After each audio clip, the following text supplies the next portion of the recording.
also gives the opportunity also more people to go to WWE. I think because then you think, hey, I can go to WWE and I'm covered. I get paid well, and I can wrestle, take bookings from other shows. In the meantime. Yes, exactly. And like, there's a lot of wrestlers that are really good in WWE. They get paid really good, but we don't see them. And I think it would be nice to be able to see these guys. A lot of times they're buying these guys because they know they're really good, and they don't want to see them on another brand. They just want them to have the WWE brand. But what you're doing is you're wasting their talent. You're wasting their prime years to have great shows. So you got people like uh, Dolph Ziggler and all them. You know, they can put on shows, and you only use them maybe in like a really good pay per view. You only use them maybe once every 5 years. So it'll be nice to see them. Even like some of the people that they tried pushing but didn't quite live up to their expectations, like Jinder Mahal. Um, you know, like he had some stiffness in him, and he still needed to work on his promoing. I think what they can do is they can go to other shows and they can practice. They're not getting the practice they need by just sitting on the bench the whole time. Mm-hmm. Um, Yes, that's also.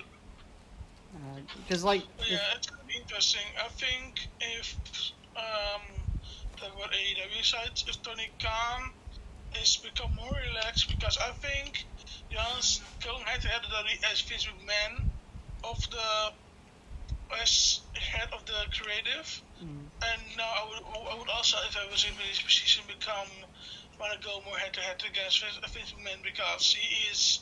I don't know why he has such a grip on the game when he still was there, but I think now when Triple H, I would rather become partners with, as a Triple H as the creative leader and 70 man because I think they have also more the same view.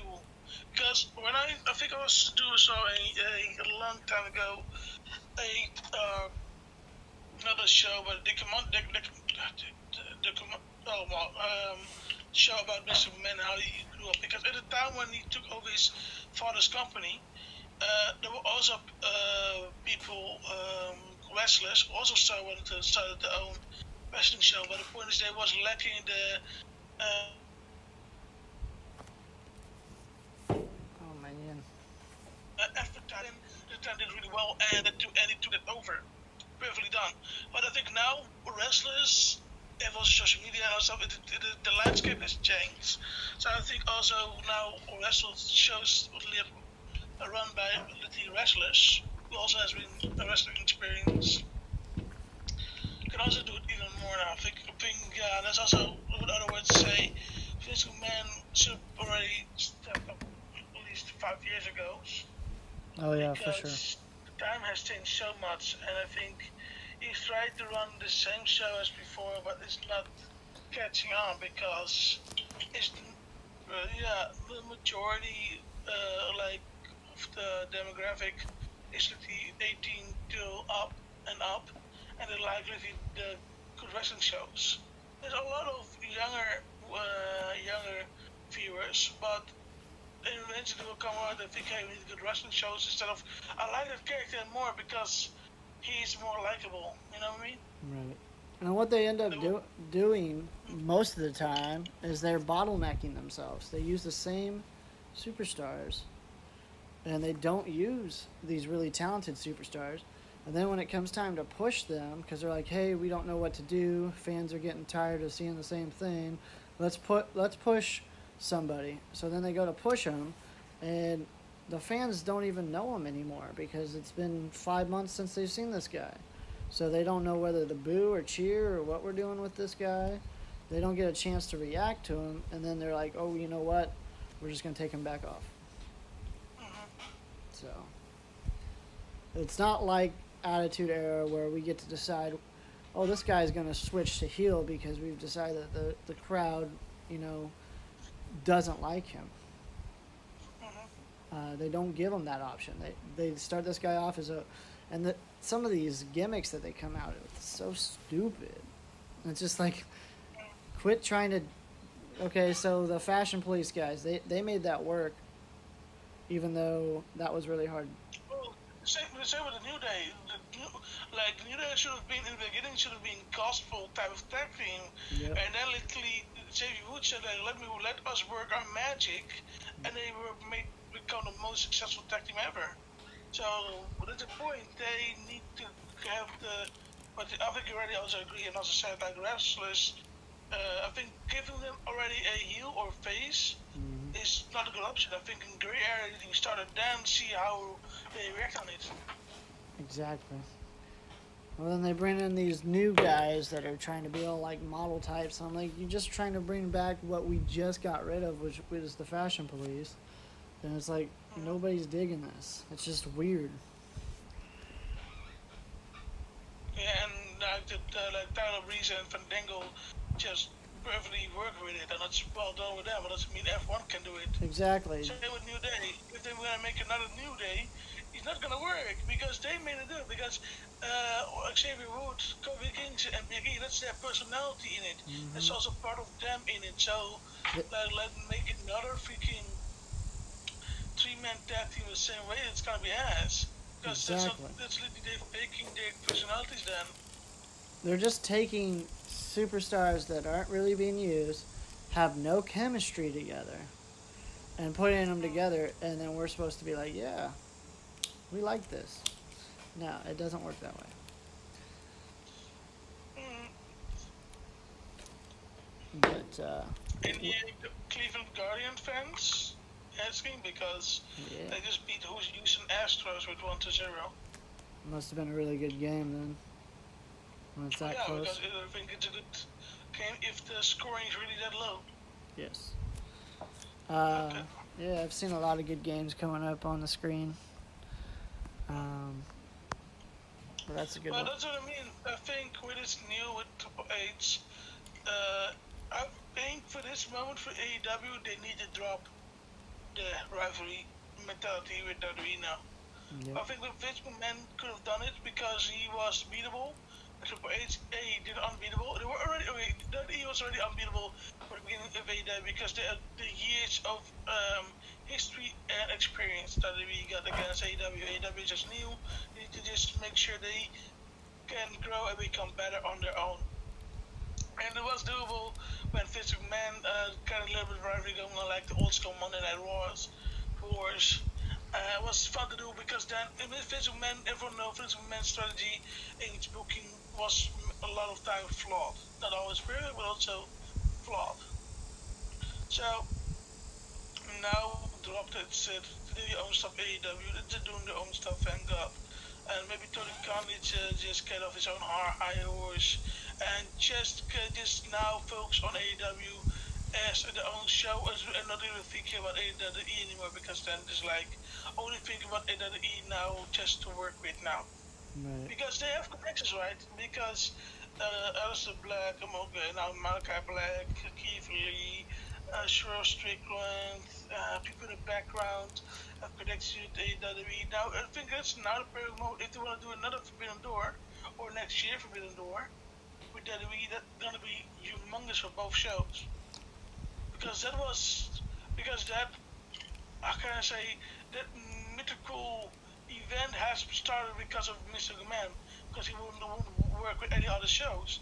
Because Right. if he would work with other because um, if they would work with other shows, there was no NXT United Kingdom because they would have done instead of this literally just let the wrestlers just show go to England and wrestle in their indie shows there.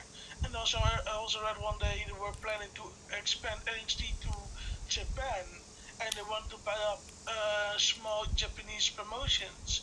I don't know how that went, but still that's now it's kinda that idea crumbles and it's more freedom to work together with it. And I like it too much. And I think also then everyone is getting off then off their high horse like, oh, this show is better, this show is better. No, Right. every show is different. I don't like about every show.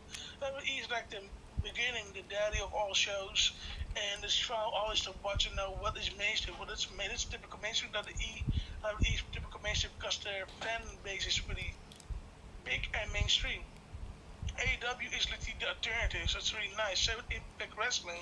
If you want to watch some more hard hitting, you're gonna watch New Japan Pro Wrestling, Right. especially with also Creative Freedom.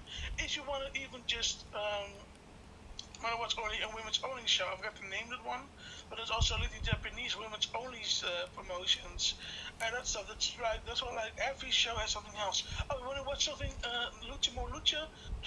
Start watching Triple R. And oh my god, like it's now. I think now the time is to drop the high horse, which show is better, and just enjoy every show because Exactly. every show is unique now in their Yes. own way, and every wrestler can show up no more now with more shows. It's also like That is very well put.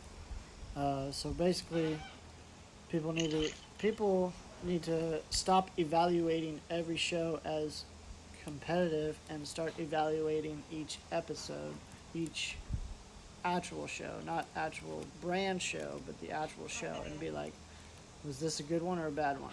You know, instead of worrying about is this the best brand or is this the best brand. I agree. That is a very good put. Um, and it has been very competitive.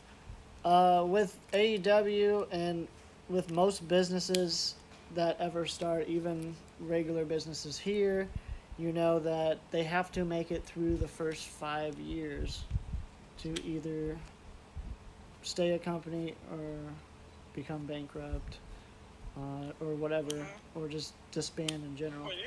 Uh, it usually takes 5 years to start making an actual like profit from stuff because you have to borrow so much money just to get started on anything. Um, so, do you think that after their 5 years that they will still be able to stick around? Do you think they're here for the long haul?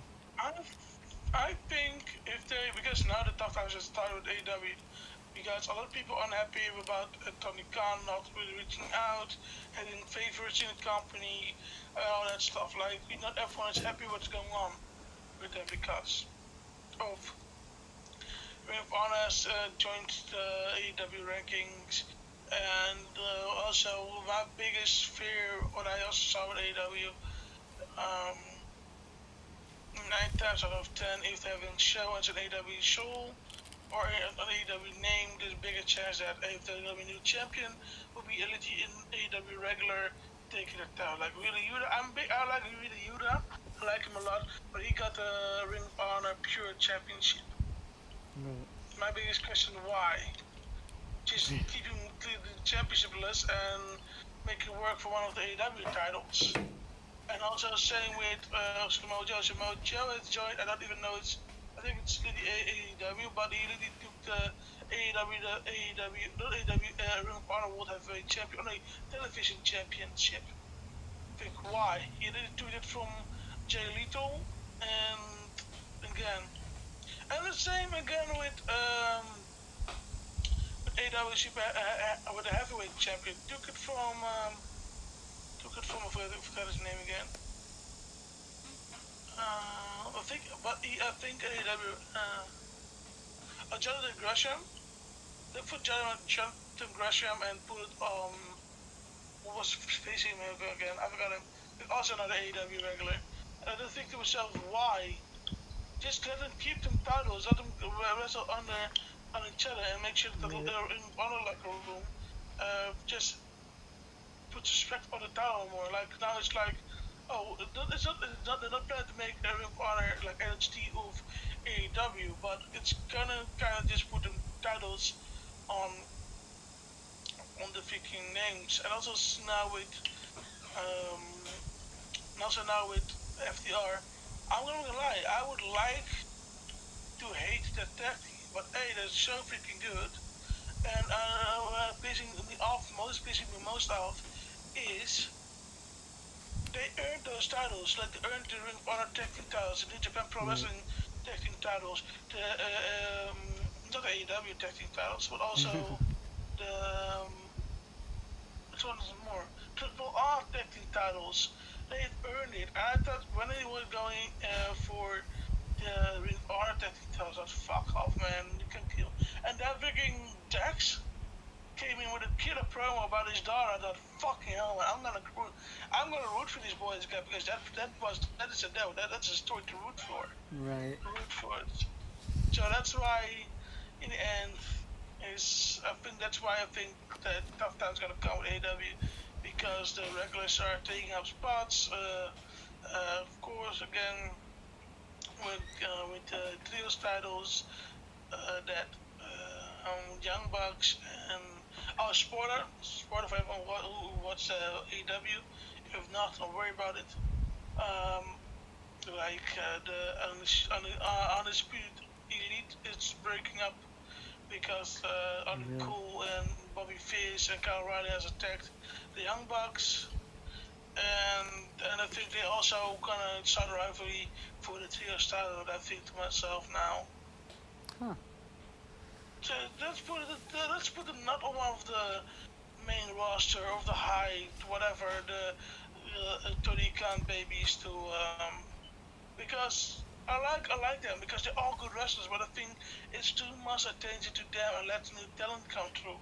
And I think also what WCW killed themselves with, they also only got the old school legendary wrestlers who are past their prime what WCW did, and literally just shove every freaking newcomer who want to make it big in WCW would be perfect. They let it go. For example, is just Stone Cold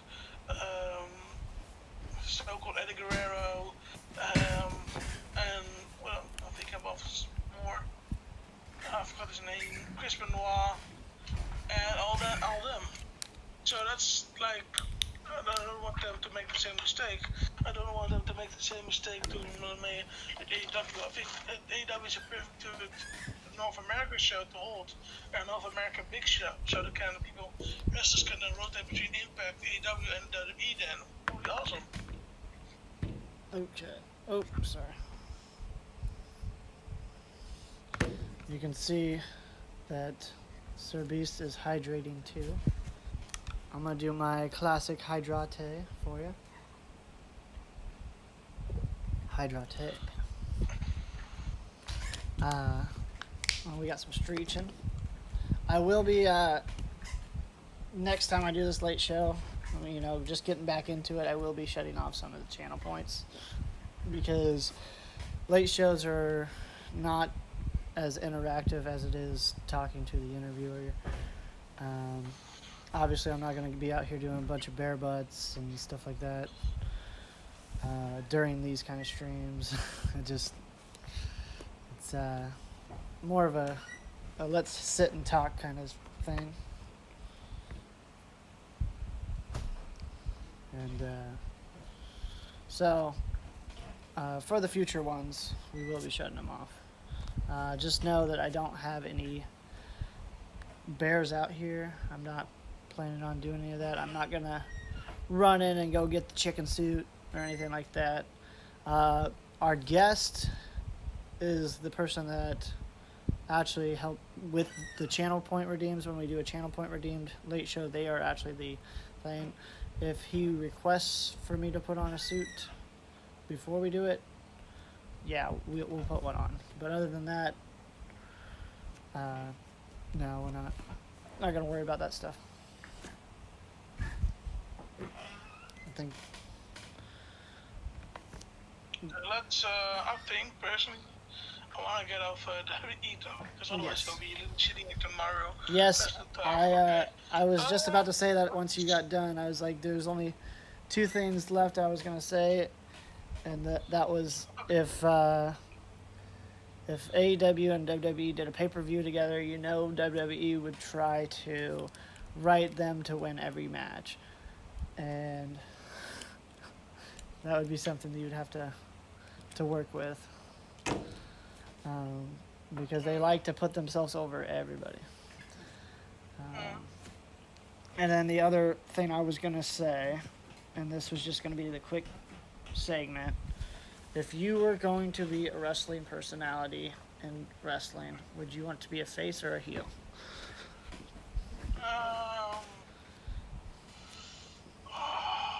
This will be the last subject. I think it will be you. I don't know why. Yep. I know. You know why? The heels in wrestling are some of the most nicest guy out of the character. Yep. The Miz, that's example.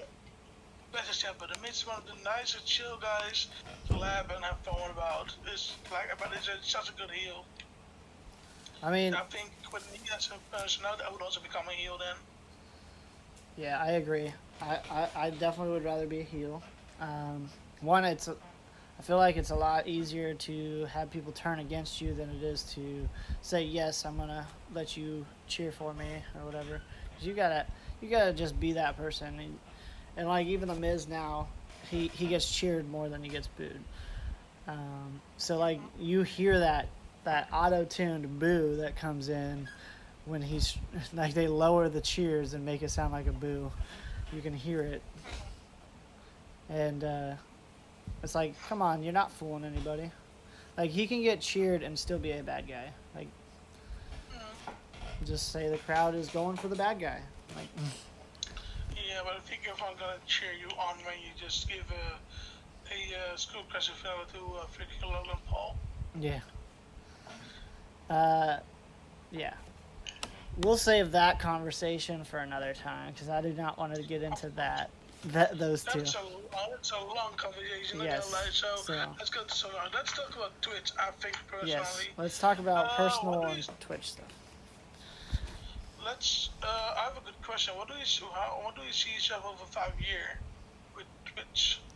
That's a good question. Over 5 years, I'm coming up on my 2 year in September.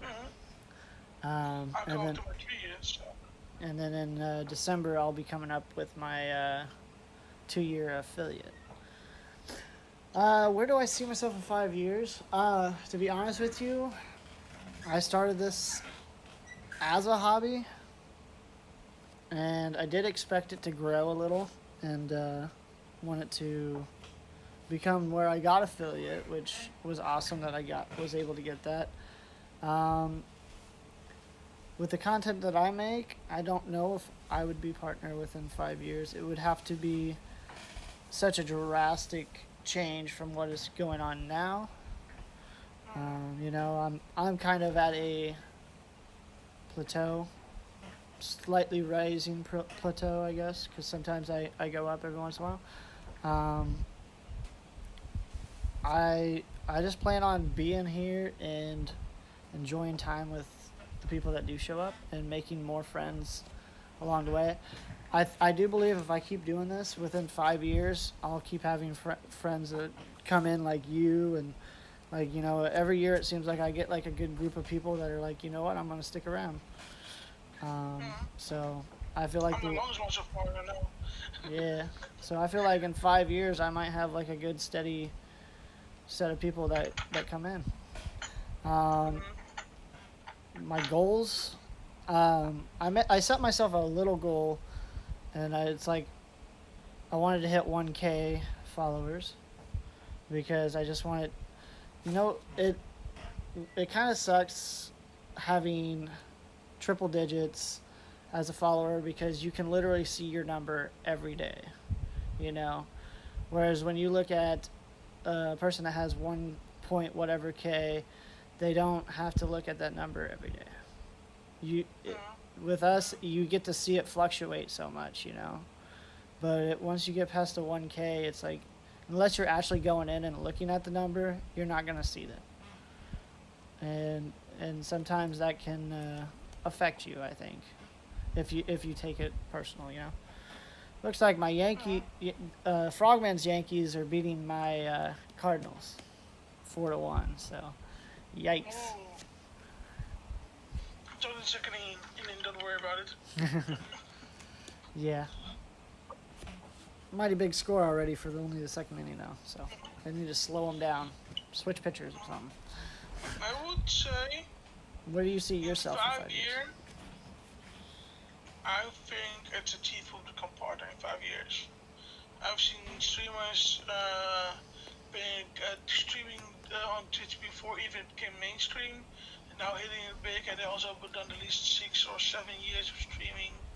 I think it's possible. And the point is, with my first drive I can do it, and also when I constantly keep learning and become better, I see it happening. But I think becoming part is not going to be my main focus, because I think my main focus can be just having a lot of sponsor deals, so I can also make money off streaming and also have enough followers to think I can have a steady income, even to keep full time streaming. Because I've seen some people lately having average around 40 or 50 viewers and already full time. I think, okay, nice, but how much do you make it on a month to go full time, or how not of Exactly. how small is your doing not small, but you don't have to pay much then if you already full time streaming. But that's also something I think I'm really realistic with that, so I keep focused on that. I wanna think one day my idea for the clubhouse is now be active in it. Of course, I'm not active because I'm the creator of it, the lead of it. And I wanna, over 5 years, I wanna have this a household name for gamers and Mm-hmm. streamers, like a household name for um, I think so one day, if I think we have enough people interested in it, maybe we're gonna do a fun esports, start an esports team for a side of it, and maybe we can also let them train to see different games like Fortnite, Apex Legends, or any other game, to let them just join the esports tournaments, and any winning they can keep for themselves, but also in the meantime just put the clubhouse name out. And I think one day, I think a perfect thing for my is just make the clubhouse name as big as the 100Gs, RRGs, and other big esports communities, slash also sports teams. So esports teams. So that's what my idea is over 5 years. I'll be more, and I'm already working on it, because I think not this month, but next month I'm gonna pay also. I think I'm gonna go on Etsy, not Etsy, Fiverr, and I'm gonna pay some editors to edit some streams, put it also more on YouTube. I'm gonna keep editing my own shorts slash also TikTok videos, so it also keeps going out. And I think also with that, I will also add the club, because I changed the Clubhouse Pro Wrestling Twitter to Clubhouse Twitter now. So and I need, so I want to also put videos of mine, maybe also of yours, Brad, if you have some awesome moments. I think I want to add the Average Joker one actually on the Clubhouse Twitter, Heck because I yeah. saw that clip actually yesterday when Dungeon gave you a shout out. But also next to that, I also want to expand the two-man team that we have now to at least 5 or 10 man team in the end, of like-minded streamers that not really, and who have a lot of personality as a streamer, instead of really focus only on good games, um, or just go backward drinking or streaming. Like, they need to Right. bring someone to the table when they join the team in the end. And I think that's what especially definitely you got, Red, and also I got. In the end, I think that's why also we expanded on that premise as a variety streamer group in the end. Yes, So that's my idea, like that. I another thing that I kind of want to try to work on also. Hi, Crossbones Jones. Thank you for the shout out. Pew pew. Um, One of the things that I want to start is just being the everyday man. You know, like I don't want like like I want to get a big enough targeted audience to where people can recognize that, oh, people can they don't have to be the best gamer in the game. They can have fun doing this. You know, like I'm not gonna say that I'm the best player of any game I play, but what I am doing is I'm having fun playing the game. I keep that childlike innocence in my streams of playing games. I'm not sitting there sweating about winning or losing. Um, and yeah, I get it. Some people, that's their personality. They are the player. Um, I'm just the old school. Like, this is a game. You understand the concept of it. You try to get better at it. You have fun playing it because that's what games were originally made for. Yes, that's also why, to be honest. Because I started a quick good story. I started watching someone on YouTube, and he was playing Call of Duty a lot, not a lot in a way of competitive, but his friend group as a content group. Yep. And the funny part is that every video I watched, it was never about winning the whole damn game. No, it was really like screwing around, having fun, dying doesn't matter, just having fun and just bring out content. And I thought to myself, you know what? I can also do that because I have each a lot of fun with each other as with everyone I stream with. So why the hell not make that the main goal instead of winning? And the funny part, as I was yesterday, talked to Ambassi because I want to do an Uno stream. And they feature with the boy with Ambassi and that's part of the friend group slash community. And said like, yeah, but when I play Uno, I get zeroed in because I want to win. I think that's the whole point. We're not gonna focus on winning. We're gonna focus on just talk a lot of crap in between, play the game, doesn't matter who wins. In the end, that's the content that we bring out. Doesn't matter who wins, the time in between. Like it's the same like it's not about destination, it's about The journey. the travel or the journey, the journey. And I think to myself, that is something else I need to work on for myself. Only one thing I won't do it is with 8 because let's want to go jump in rank. But for the rest of it, I think that's the one thing I want to focus on when I play games, especially shooters, any other game. Just think about having fun, making a content, put it also on other channels, and that way become more likable, not become more likable, have more fun within it. And that is something that's what I want to change as content creating now. It's like it's about having fun gaming and also have fun making content out of it. Not really, just like kind of, yeah, doing stupid stuff in it. Exactly. And like, neither one of us here is like, like bashing anyone that does do that kind of content. We're just saying that like it's not for us, and not all the time. I'm not bashing, but I think I already saw communities who are based on video games. I good communities for them because then they know that they have a good down. Kudos to them. But I think for me, if I want to become really big, I think that will hold me back if I become a bigger content creator on not only on Twitch anymore. Because then if we stream about having fun, we can recycle it. Because I literally edit videos of myself when I was focusing on having good games. And I was looking back like, it looks good enough, but would I enjoy watching it if I stumble upon it? My honest answer is yes and no. If I would really want to look at really good as a good gamer, yes. But if I want to use as a really fun video to watch, no, because it's only about winning, good kills, good games. Not really anything filler that fills up and think, oh, this is funny to watch. PappaBrad's here. Oh, okay. I'm gonna go say hi real quick. How's it going?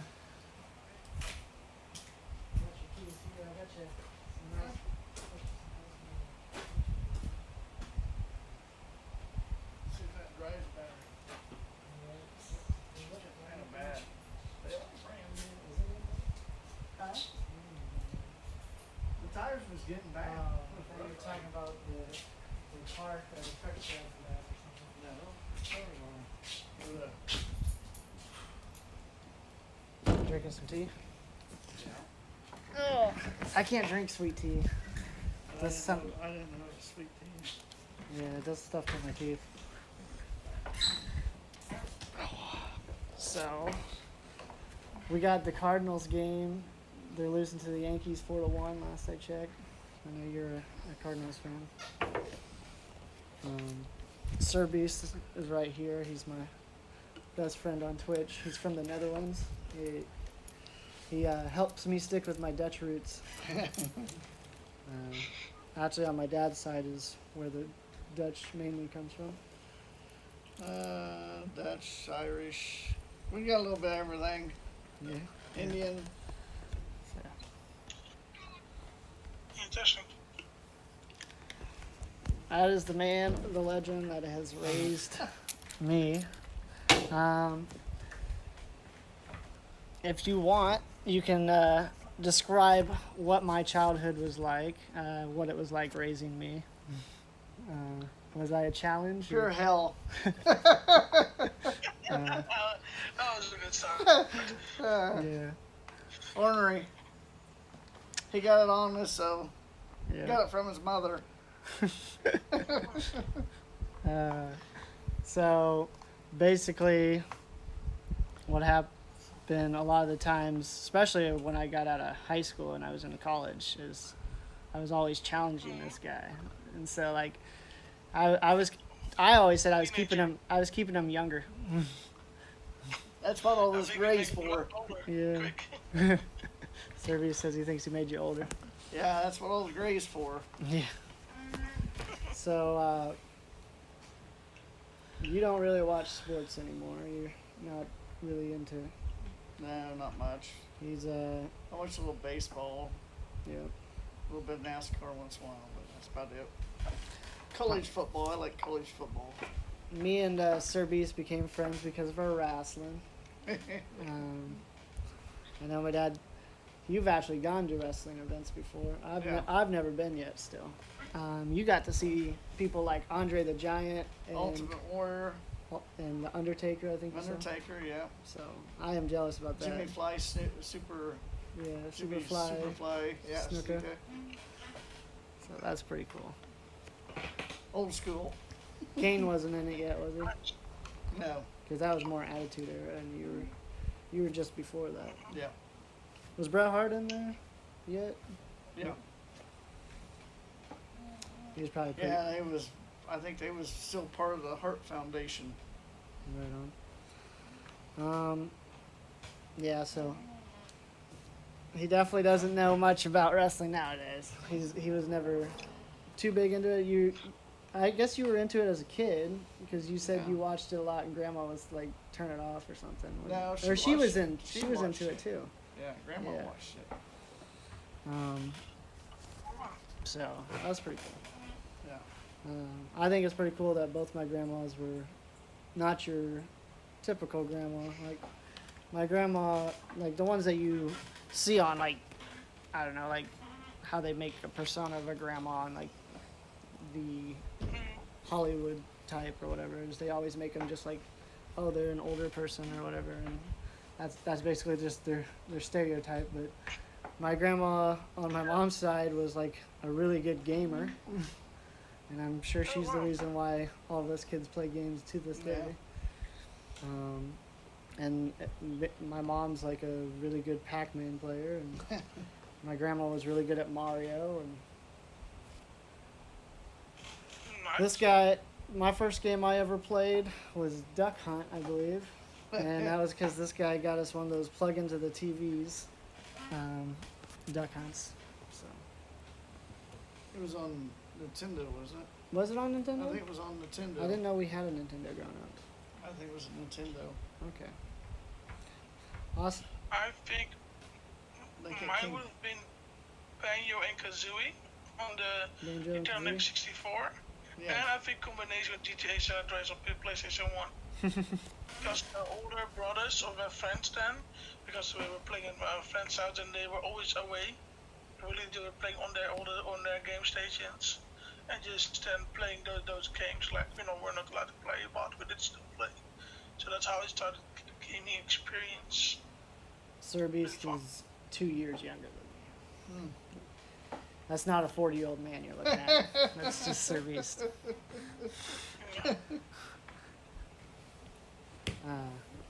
But yeah, we have a lot of cool people in the community, and they were excited to see the man that, once again, that's right there. Fidget's right there. That's my girlfriend. She's just about to go to work. She works at Burlington Coat Factory in California, Northern California. Yes. And the, what do you call it? I can't think of it. The register, basically. Customer service and stuff like that. She works with a lot.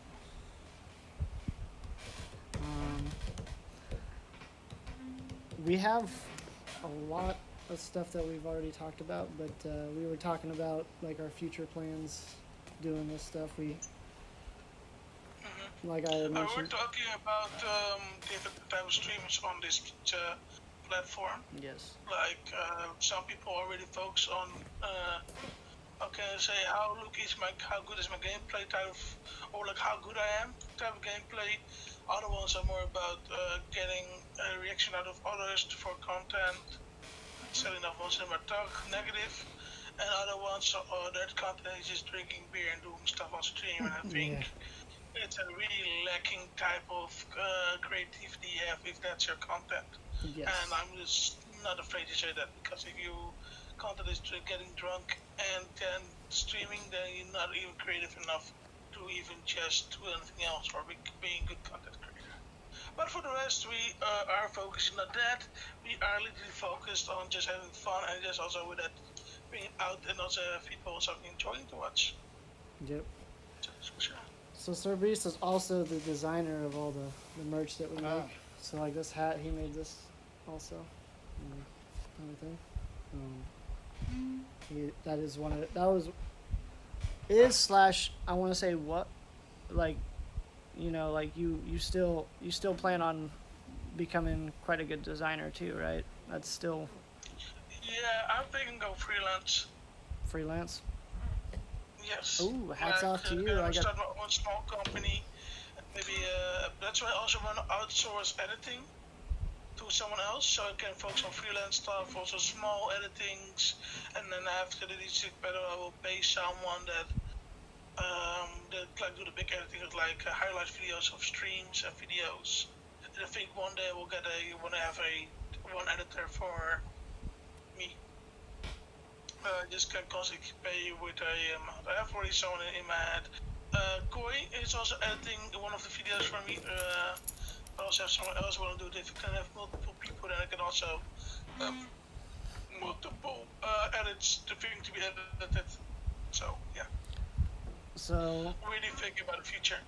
about a month ago was this guy's 51st birthday. And coming up is PappaBrad's 50th. And I have told them about the stories of how both my grandparents have met before. They met through my grandma and grandpa on my mom's side. My grandpa threw a snowball at her. And that's kind of how they met. And then from what I've heard from grandpa, and you may get facts a little bit better than I can from it, is they worked together. They worked together at Kresge's 5 and 9 store. I believe he was on a ladder and she shook it. He was changing a light bulb and she was shaking the ladder on him. So both meetings were like not your typical, and that's how this whole generation of families have happened. It's from one throwing a snowball, and my grandma did not like him after that, because I think she said there was a little bit of ice in it when he hit him through it too. I don't know. Like he didn't mean to do the ice, obviously. He was just trying to get her attention. But yep. So I was an ornery child. Birdman was, aka Austin, was nothing but perfect child. Right? He was the. I won't say perfect. We were both just about the same. What one didn't think of, the other one did. We'll put it that way. Yes. It caused me grief. Caused you grief and a lot of money for windows. Oh my god. I don't know how many windows we broke over the years. I don't know. More than the fingers can count, I know that.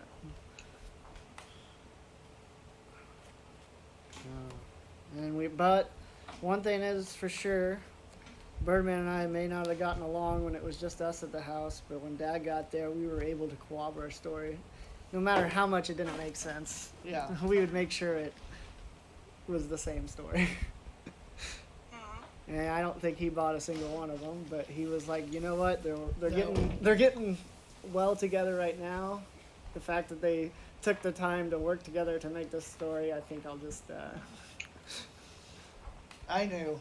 I think my favorite story we told was the golf ball going through And I knew that was wrong. Because there's no way There's no to way a golf ball's here you go. pass the screen door into another door Yeah. and break the window. I just happened to be opening the door at the same time he hit a golf ball, and it just broke the window. The true story that happened was my brother locked me out of the house, and he was taunting in front of the window. And I'm sitting there, and this door has a big single pane window. And I'm sitting there, instead of knocking on the wood, I was knocking on the glass. And I was like, let me in, let me in. My brother going, and I tell you what, I went like this, and it just went, shh, and he went, whoo. His face like from whoo. And every time glass breaks, I swear time slows down. Like you see it in slow-mo, and you just see, whoo. That's all I see. Every time I think of that window. And just us wrestling around, I think, is another couple times that we've broke windows. And then there's another time that me and Birdman love talking about is the time that you two were wrestling around, and I jumped from the table. Yes. I had to have jumped half a room just to get to you guys, and Yeah. we still don't know how I made it that far.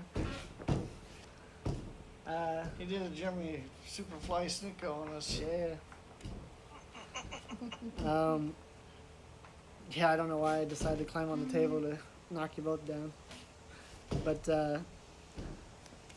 I think the best parts about growing up was the fact that, like, you know, he was the one that set the ground rules, set the example, and a lot of times me and my brother would be do something in the house, like shooting rubber bands or playing with a ball in the house. He'd be like, "You're gonna break something, stop." Or the And then pranks. next thing, yeah, and the next thing you know, you see him over there playing with it. I remember one time we were throwing the stress balls around the house or whatever. You said, "You need to stop doing that," and you grabbed it and then you threw it once and you hit the picture on the wall and you almost knocked it off the. And you're like, "See, that's why we don't do that." And then the other thing that was fun to do was we'd pull pranks on each other. Well, on me.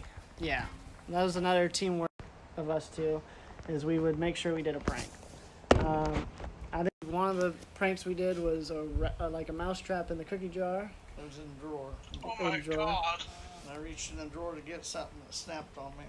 And then another one we did was the faucet. I put a rubber band on the faucet, and he wakes up early in the morning, and you know he goes to turn on the sink, and the faucet just sprays him. And Yeah. I was expecting to get woken up so that way I would see the reaction to that one. But I think he knew better than to wake us up and let us know that it happened. I threatened him on the mouse trap. I I said, any more, you remember I get up earlier. You guys got to go to sleep sometime. I think for a while I was getting up around the same time as you. Like we would sit there and talk for a little bit, and then that ended. Mainly because Birdman would wake me up in the most unique ways, because he would always make a way to make sure that he was up before me. And the worst thing he could do is flick my light on in my room, and that's the worst way to wake up, is by someone flicking your light on, and he would do that every day. So I get up, flip, and the light switch is all the way at the end of the other room, and you gotta get up. And so it's like, well, you might as well stay up if you're gonna get up. So you didn't really grow up on a farm. No, I grew up kind of out in the country neighborhood. But And none of your other siblings grew up on a farm really either. But a lot of you guys, well, not a lot of you, but like some of you have instilled farming into your lives now. Yeah, we used to bale hay for all the neighbors and work livestock for the neighbors. We worked for all the neighbors, walking beans and baling hay and anything they had to do. That's how we made our money growing up. And closest thing me and my brother got to working on farms, other than, you know, he had a little bit of a farm there for a while, Yeah, we was just raised calves and chickens chickens. and sheep. Yeah. George. That is a unique story of George. But the closest thing we got to that kind of thing is when we were young, we would work at a shooting range. And then we also would go and mow people's yards. Well, usually it was just one guy's yard. And have a unique story about the lawn mowing, and it requires some teamwork effort on that one as well. And they got caught. and we got a neighbor guy to stick with our alibi for the longest time. Like, don't tell our dad, because so. And he told me.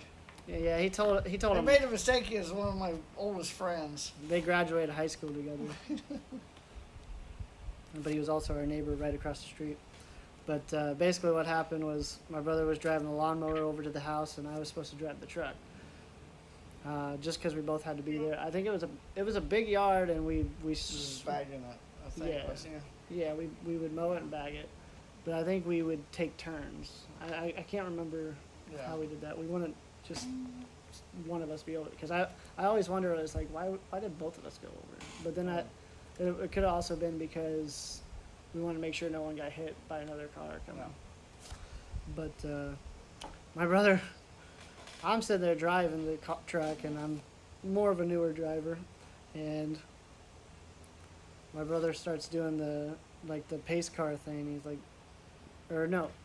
Yeah, he was weaving. Yeah, he was weaving. Started weaving. He was weaving. I started weaving. He ended up in the ditch. The truck sped up a little. It was coming down the hill a little too fast, and I thought I was gonna hit him, and I went right into the ditch, and I didn't have my seatbelt on, so I literally went from, I didn't have my seatbelt on, but it was a straight ditch, and I went bloop all the way to the passenger side, and it was pretty much sideways. It wasn't really, but it was, and there was no moving it, so we had to call the neighbor and get he had to get the tractor to pull it out. All you did was ask why there's so many grass stains on the bottom of the truck. Looked kind of suspicious. We're like, I don't know. Maybe because we were too close to the mower or something. Yeah, it didn't work. See, I got some brush to burn tonight. I wasn't burned yet. You think it still needs to go? Huh? Still needs to dry up? I don't know how much rain you got over here, but Yeah, we got a little bit. burn the place down. I did one in the backyard last couple weeks ago. But yeah, so you worked on a lot of farms growing up, but you also was a pretty good wrestler too, like a amateur wrestler. Yeah. He didn't do any WWE stuff, but he was one of the first, I believe, to go to state. No, you weren't one of the first. No. You were just. Our school had good wrestling teams, so we had over the years quite a few wrestlers go to state. So I went my sophomore year. So. And But I didn't wrestle my senior year. I went to work. So you're kind of like me in Austin. Once we started getting into the work stuff, we didn't really do much of jobs either, or much of sports. Yeah. I know you were a good enough wrestler that they. Sorry, what? Good news, Brad. Cardinals has won from the Yankees. Oh, nice. 6-4. They made a comeback. Cardinals are leading it again, 6-4 now. It was 4-1. We got a Yankees fan that's one of our communities. Frogman. So you were a good wrestler. You wanted to be a football player, but I was too little. They told you they didn't want you in there too. So basically, it wasn't gonna let me play. So. Yeah. They didn't want him to get hurt for wrestling, is what I remember you telling me. I played a little bit of football, grade school. I think I was littler than you, was I? Probably. Even when you graduated high school, you were a little bit bigger than me. But we were both able to make our names at the high school. I don't know if I'm still there or not, but you made your name in wrestling. You got your name on the board, and at the time, they started doing powerlifting stuff, and I made my name in the bench per weight because I was weighing 103 and I benched 210. So most people weighed a lot more than me, and they couldn't bench twice their weight. So I guess I was able to get that one. Sorry. Yeah. When they're heavy, you can even just bench you. That's not good. That's unhealthy. What's funny is my spotter was the biggest kid in my class, Kyle McGrath,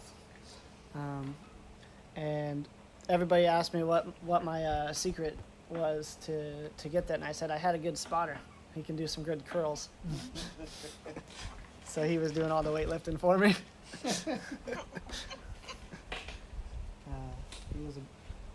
Me and him are still friends to this day. I was actually part of his wedding. Yesterday I went to Monroe, and I went to that parade, and then they had a cover band REO Speedwagon. And everybody in Monroe was cheering them on so much that they played till 11:30. Wow. They did an encore and did 2 more songs.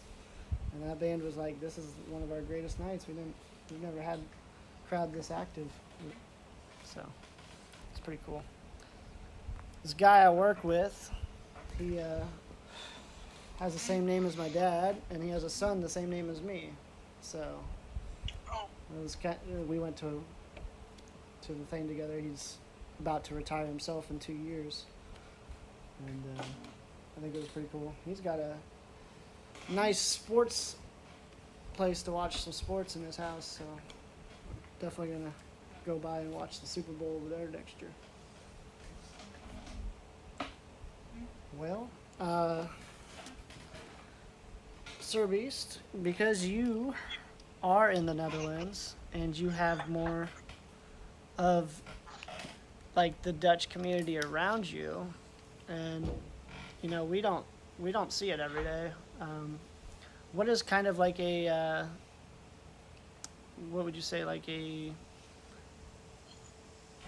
I don't know, I'm trying to think of the word. Like, what is something that is very common for you guys in the Dutch that we don't see in a day-to-day here? Dutch thing. Yeah. Biking around everywhere. That's the first thing come up. Like, just if you need to go somewhere in the city or somewhere, instead of grabbing a car or walking, we jump on a bike when we go there. What's more? Let's have a look at that thing. Our licorice is less candy. We got 2 waffles. That is already something that we Dutch things also like. We are passionate about the Netherlands themselves, and also I think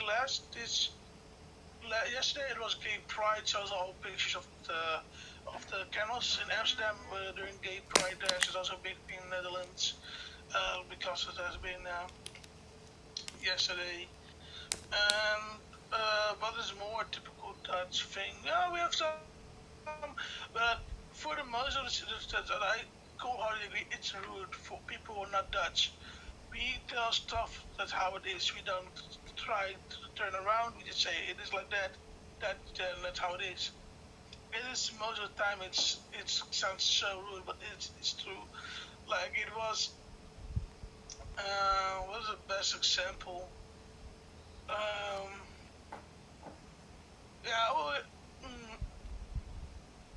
I think also sometimes comes back when I was supposed to play Apex with friends or with random people, and I think even I'm not born in the Netherlands, that my most seeing how it is that side comes out, because if someone's playing bad, I'm not gonna try to turn around and think, oh, you tried your best. No, it was bad. He just did and this better. He didn't do that because that's why we lost. I don't play around to say, oh yeah, you could better. Yeah, if we ever play with friends and we're not that serious, but even serious, I'm most that straightforward I can be. Yep. You should have told me better. I would say to you, if you said it's bad, it's bad. We're not gonna try to make some nice. I don't really think I'll do it yourself. No, it's really something that I grew up with because I grew up with a lot of other Dutch people, of course, in the Netherlands, and also used to the saying stuff like as hard as can be in my face, but it is also true. So like they're all being mean to because of your penis or something that's really straight up in your face about it. Right. But it's about the best thing is actually just the licorice. What I will say, and I think this is why me and you have been such good friends over the years that we've known each other, is that I know a lot of people here when it comes to somebody telling you something and kind of critical. A lot of people here in the U.S. we get kind of angry or our emotions get in the way, and a lot of people take it the wrong way, and basically just are like, oh, you don't like me if you don't like me who I am exactly the way I am right now. But with me and you know, if I say something and you correct me on it, like I appreciate the correction because like, or if like I step the line on something and you let me know, you get too many people that just don't ever tell you exactly what they're feeling, and then you're always like, you know, you either get the yes people or you get the people that just hide it and then they just don't want to be around anymore. So I do like that. I don't think that's kind of the best, for my personal opinion, best friends have because like say it how it is doesn't mean it's better good how it is, and in the end it's your choice to do something about it. Hey, do something about it, or you just let it be because someone just pointed out. Because Right. I think also with a group like Koi, Marco, and Amber, just most time also just screw around and have fun, and we also make fun of each other. But the point is, and in the end, it is what it is, and we also have fun with it, and it's also not it's rude as possible. But another time it's like just playing around, and that's okay because that's what I'm used to. And I think also I'm not gonna do with you, but I want to also talk about something can be better. Otherwise, like example, okay, the best example I can think of is like when you just picked up Apex on the PlayStation up again, and we're doing a lot of kills and doing really well in duos. I literally said to you like, did you try trios yet? Because Yeah. Right. I'm not gonna, because it was duo, we're doing good, but on the other side is, duos is another, it is another, different games than trios Yeah. in the game, example. And not yet, I said, okay, so I thought to myself, okay, play that then, and otherwise, I'm not gonna say, oh, you're bad. No, I said, you're gonna get a reality check. I thought that you're gonna do it. You're gonna get a reality check because Right. at the beginning, you're literally getting your matchmakings are also beginners. So and you have advantage because you kind of used to playing shooters. Some of them don't. But the end, when you're just getting better, you can sometimes get teams who literally just are Smurfs, so are really good. But use a beginner account, just really, just boost our ego. I don't care, but it is. But they will really kick your ass in 5 seconds, and you say, "There, what happened?" So that's really how I said. That's why I said at the time, did you try trios yet? Right. Because I think you're gonna. That's with my mindset. You're gonna find out the harsh truth, sadly enough. And, But that's the best example I have. Like I was right. not gonna wait for. Oh, good for you, I'm happy for you. It was like, did you try something harder? Because in that way, like, Right. And that you pushes got the the reality person. check in this game already. So So Well, I've yeah. seen Brad play and he sucks. yeah. I'm That's just kidding. that's funny. Because when I was just getting out of high school, some of my friends would still come over during when they come back on college, and we'd play like soccer or something. And one of my friends, you know, like when we played together, I could beat him until my dad got home. And then when my dad was there watching us, he I would made him nervous. yeah, he must have made me nervous or something, but I'd always like lose. And there'd be times when I'm playing games with that kid, and he'd be like, "So when's your dad get home?" And then there was one time I was beating him in front of you, and the power went out before the game could Yeah. finish. And then my friend was like, "Oh, power went out. Doesn't count." That was funny. But yeah. What it does make me feel good that like when I was a kid, we rode bikes everywhere in the town that we grew up on our mom's side. We were always riding bikes anywhere we went.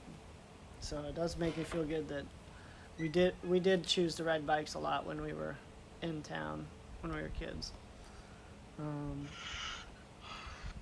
We don't have a whole lot of like family traditions from our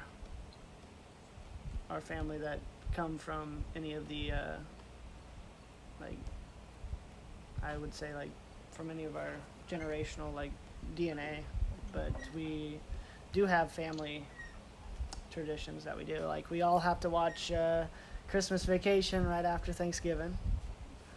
Like, Okay. that's our tradition. And now we have a tradition with our friend Tommy, who passed away. We do some fishing for him as well.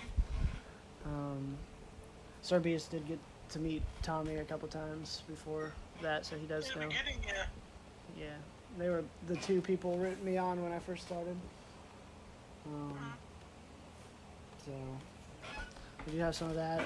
Is there any other family traditions other than holidays that I'm thinking of that we have? No, not really. No, we're pretty a quiet family. We don't, at least me and you, we don't get to communicate very often. But I think you and Austin communicate on a weekly. Just about. Yeah. I need to go down and check this cat. Oh, they're gone this weekend, aren't Yeah. they? I need to go down there today and check it. They tried to bite me last time I went over there. Well, the first time I went over there was right after I went and saw you last week. Yeah, I joke about my brother. He's got a new porch, and I said it looks kind of like the 2.5 Men porch. Mm. Well, then he sent me a picture last week of a glass of whiskey and a cigar on top of it. I got a Charlie Harper at his finest. And I was like, I guess that makes me Alan. So, yep. Yeah. So, you gotta take care of their cats and Yeah, I gotta go down and check the water. everything at home going good. You still got plenty of chickens over there, or you I just got two. just two now? Plan Only two. Plan on getting more, or do you No. kind of done with it for now? Yep. I'm sure work's probably picking up pretty good too right now. We're busy. Yeah, that's probably it. Right on. Well, looks like the Royals are winning 5-0. That's a team I lived by for about a year and a half. But I just. Oh. It's cutting out.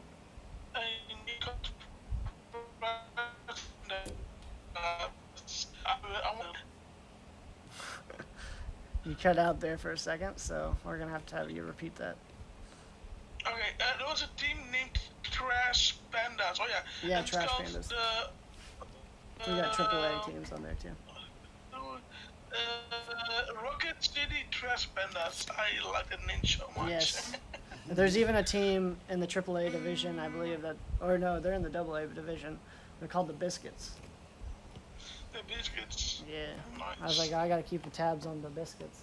So if I see a cool name, I'm like, yeah, we gotta keep tabs on it. Right now, I have everything on there, so like basketball, football, and everything. Eventually, I'll just leave it to the teams that I actually want to. Like I said, it's just it's a good conversational, like when the conversation gets dead, to see a score come up and be like, oh well, let's talk about that for a second. I gotta get going. Well, it was good to have you over. Yes. And how is Pittsburgh Pirates doing? Oh wait, they scored. They're leading Orioles 5-1. Yeah, there you go. All right, well, I'll walk you over to your car, show you the new thing. See I'll be ya. right back. I'm drinking some lemonade. Sorry. It's been hot lately, so that's why I'm drinking a lot. And I have been. I got a delay, so I just see now that it's dipped. Everyone else is still watching. I'm leaving Robert's phone. Leave me out of here. To keep me bitch.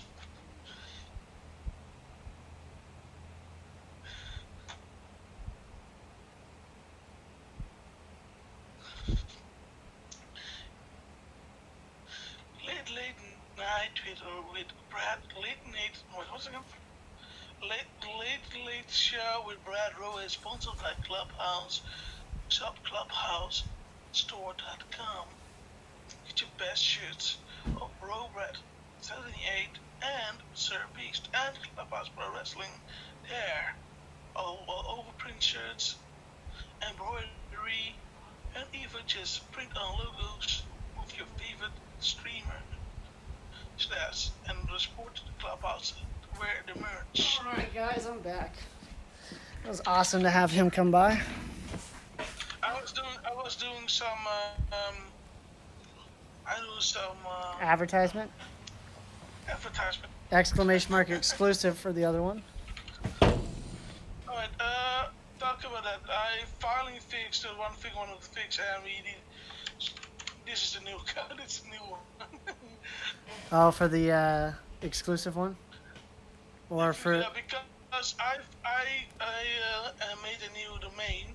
Okay. Because I expected to, because the website worked with domains. And I thought if it runs out, don't worry, I will drop that one and get a new one. Mm-hmm. And I just realized it got renewed, so I thought, okay, then we'll get a second one, I will fix it one day. Right. And I realized, wait a minute, I can just make this my main domain and new domain now. Shopclubhousestore.com. It's more. Get the best merch. Casio. Clubhouse. Talk about the Clubhouse, by the way, because we are now streamers who are repping the Clubhouse on stream in their freaking stream titles. Right. Also, but we only two of us. But if you would think about someone to recruit to the two-man group for now, who would you think, and who would you think would be interested in recruit? Because I've also been brainstorming a long time. That is a good question. We both do know a variety of people, but if you want like a select base of people, they got to be not exactly like-minded like us, but as in like they have to have that like-minded as in like mentality. Like as in like, like we don't, we're trying to get people that are like one of a kind, not people that are you can find like the same person streaming the same thing kind of thing. I think I would have said before, it's more like, it's okay, because I do sometimes also at the same stream. I'm saying like, yeah? I'm saying like somebody that like, like some of these people, they'll stream the same way that everybody else streams. Like we like finding originals. Yeah, and also with that, I think also I would like to find someone who's always like to improve himself. Doesn't mean every stream, but I think once in a while think about, hey, how can I improve my streaming and stuff. I have someone in mind in WK sense, and I think about for WK streams. Mm-hmm. I would like to add illustrate to it, because he's been grinding on that stuff, and I know he's part of the Doghouse community, but I also personally think that also maybe the Clubhouse can also be a good spot for him as a WK streamer, because I'm also doing that. Having him adding as a third, and also that way we can also promote him in that way as a third show with the Clubhouse has to offer. Like, you have Matchup, I have Clubhouse Pro Wrestling, and you got HWA. So if you're interested in it, it's more like it's really simple. Doesn't mean you need to fletch allegiance to the Clubhouse. It's really simple. You get a logo to show on stream, and the best way is you got to put in your own colors. The only best answer sometimes is something, put the title of the Clubhouse in your stream when you can. Next to that is that also be a part of the community as well. And that's been doing well, especially in the K-Sense in the Club of Wrestling Discord. He's doing that a lot. So that's also, Right. I think, maybe illustrate through that side of it. And So, I'm going to catch up on chat here for a second. So, Casio is asking what we're doing. So, I have a new channel point called Late Show with Brad Rowe, which is something I used to do when I first started affiliate. It was actually my very first affiliate stream. I hosted Stony and Mrs. Stony on here. And I did 5 episodes, I think.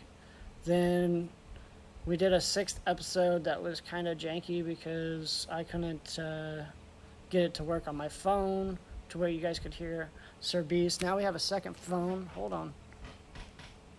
So there's Sir Beast right there.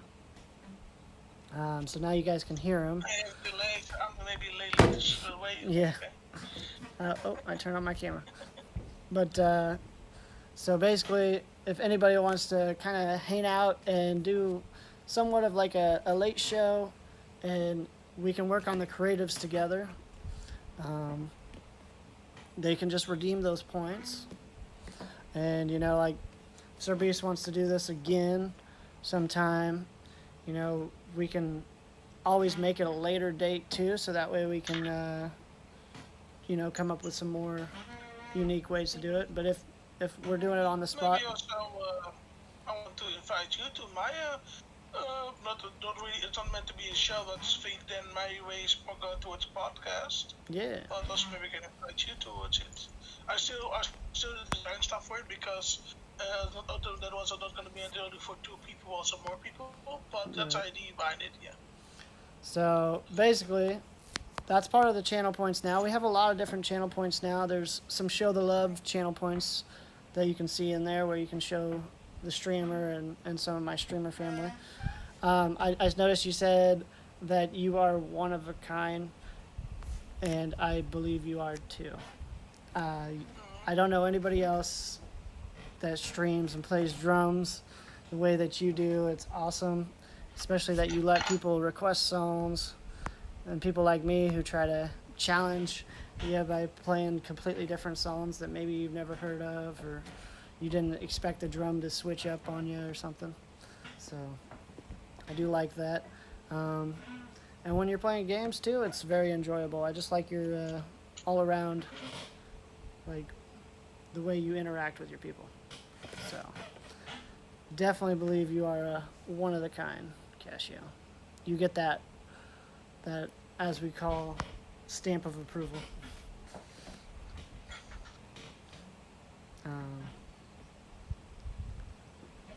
Yes. So today is the second time we've had Sir Beast on here. First time was a blast.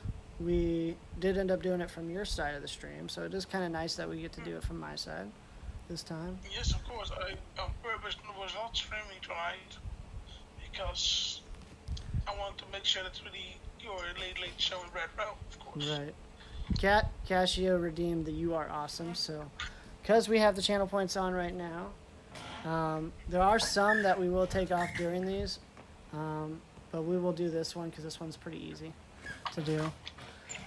Chat, I don't know if you know, I don't know if you've heard, but Casio is awesome. So that's my tribute to The Miz. So we've remained friends throughout the time distance, you know, like that. For us, it's we don't get to see each other as much as somebody that is from the same time zone, but we do have a blast when we do get to hang out like this. You also know why we still remain friends. Oh yeah. Okay, I have to answer for that. I read it from the start of the bed, right? How I work with friendship. It doesn't matter. I think I already said multiple times. It doesn't matter how long we talk to each other, and we are keeping staying friends because we are in different time zones. We have also our own lives to do, so that's why we stay friends. And I also think that's gonna be at least like this is only 2 or 3 years. I think gonna be at least more 2 or 3 years going on forward because that's also how we operate. That's nice that way. And I think in the beginning you had to kind of get used to it because maybe we're not used to that. Mm-hmm. But in the end, it worked perfectly, and also I liked also about this that we have as friendship because in the end we can come together as a unit, as friends, and that's what I like the most about this. It's just I'm not really have to be afraid. I think okay, I'm not talking. Oh, hi, be alright to still talk. No, we always and also same with me. Like we're always ready to talk again and talk about everything, and also put our problems and empty our hearts against towards each other because Yep. we get towards each other, talk to each other because in the end we know that's what friends is all about. We can, no Exactly. matter how far or long we haven't talked to each other, and we are friends and we can clearly reconnect like it's nothing. Yeah. That's why. Anytime I have an issue with something and I need to talk about it, I definitely go talk to Sir Beast. And a lot of times he's got to put me in my straight and narrow so I know where my head's at. Like a lot of times your head just gets out. Not you, but like, like in general, a lot of time, your head just gets out of whack and you just start thinking things and you need a friend there to smack it back in place. And like a dang TV reception, you're like, dang it, tink tink. It's like, so I always like that about us is we've always been able to, through all the problems we've gone through, we've always been able to talk it out. Of course. Also, what's again? What? Like start with the old community, well, Discord community that you had at the Yep. first, the losses you made in 1 year and stuff. Like it's, from my side, it was really an experience for me because I was really think how can I be with someone as a friend because you do not see them, I don't see in flesh because we see each other via webcam or hear each other only through the voice chat. So how can I help someone out when I'm not there in person? So that's also really an experience a lot to work with. And it was not what I say like the old Discord community breakup. It started with me being typical Dutch and said, "Hey, you have to talk," because I was not gonna. It's gonna be fine. He will come back. No, no, no.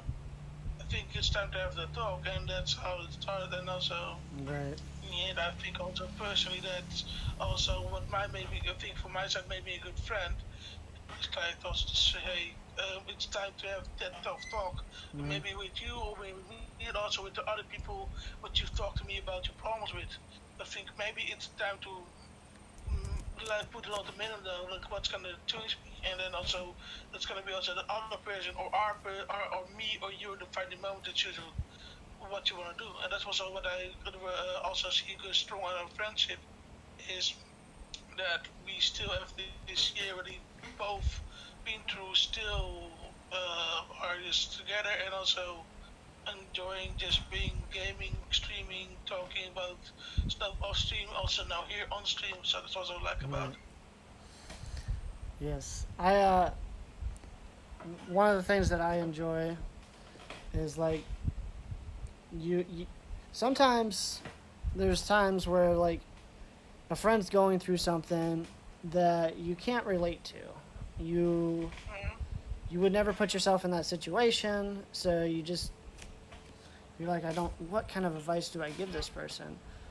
And sometimes all they really need is someone there to listen to. And like a lot of times, like me and you, we've had that situation where it's like I'm a lending ear.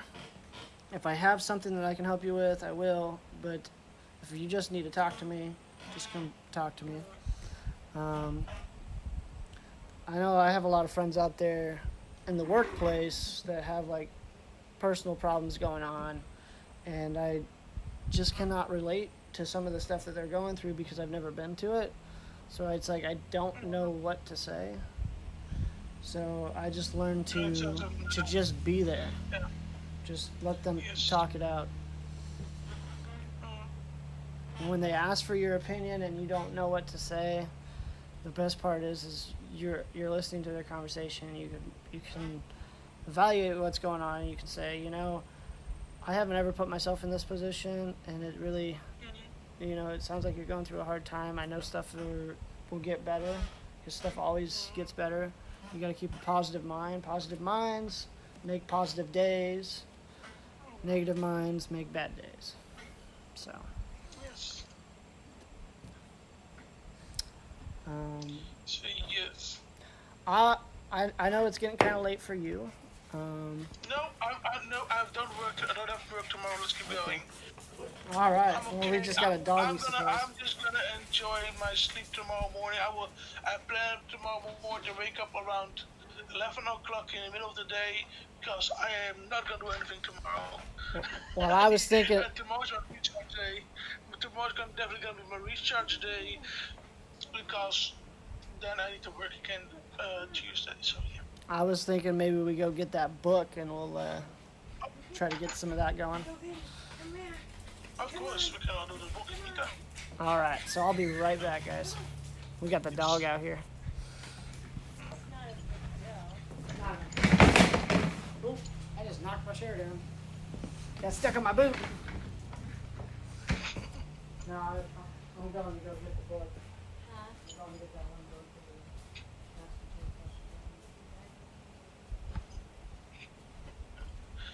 Let's back up. So, anyone else had a good weekend? I did something really nice this weekend. I've got a new closet just to share. And I went from a closet to a drawer to have more space. In my room. And that's kind of it. I know I worked on Saturday. It's been a busy day. It's something lately in the Netherlands. It's also getting above 30 Celsius. I don't know maybe how much that is in Fahrenheit, but pretty high. It's gonna be all warm again. So yeah. Everyone else is doing great until Robert is back.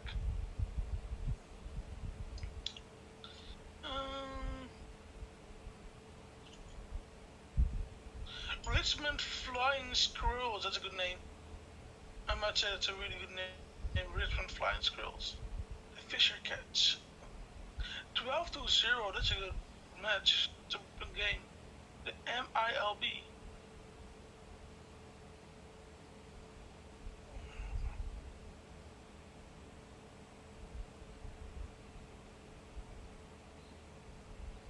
Let me check what's more is up. Now, how did good.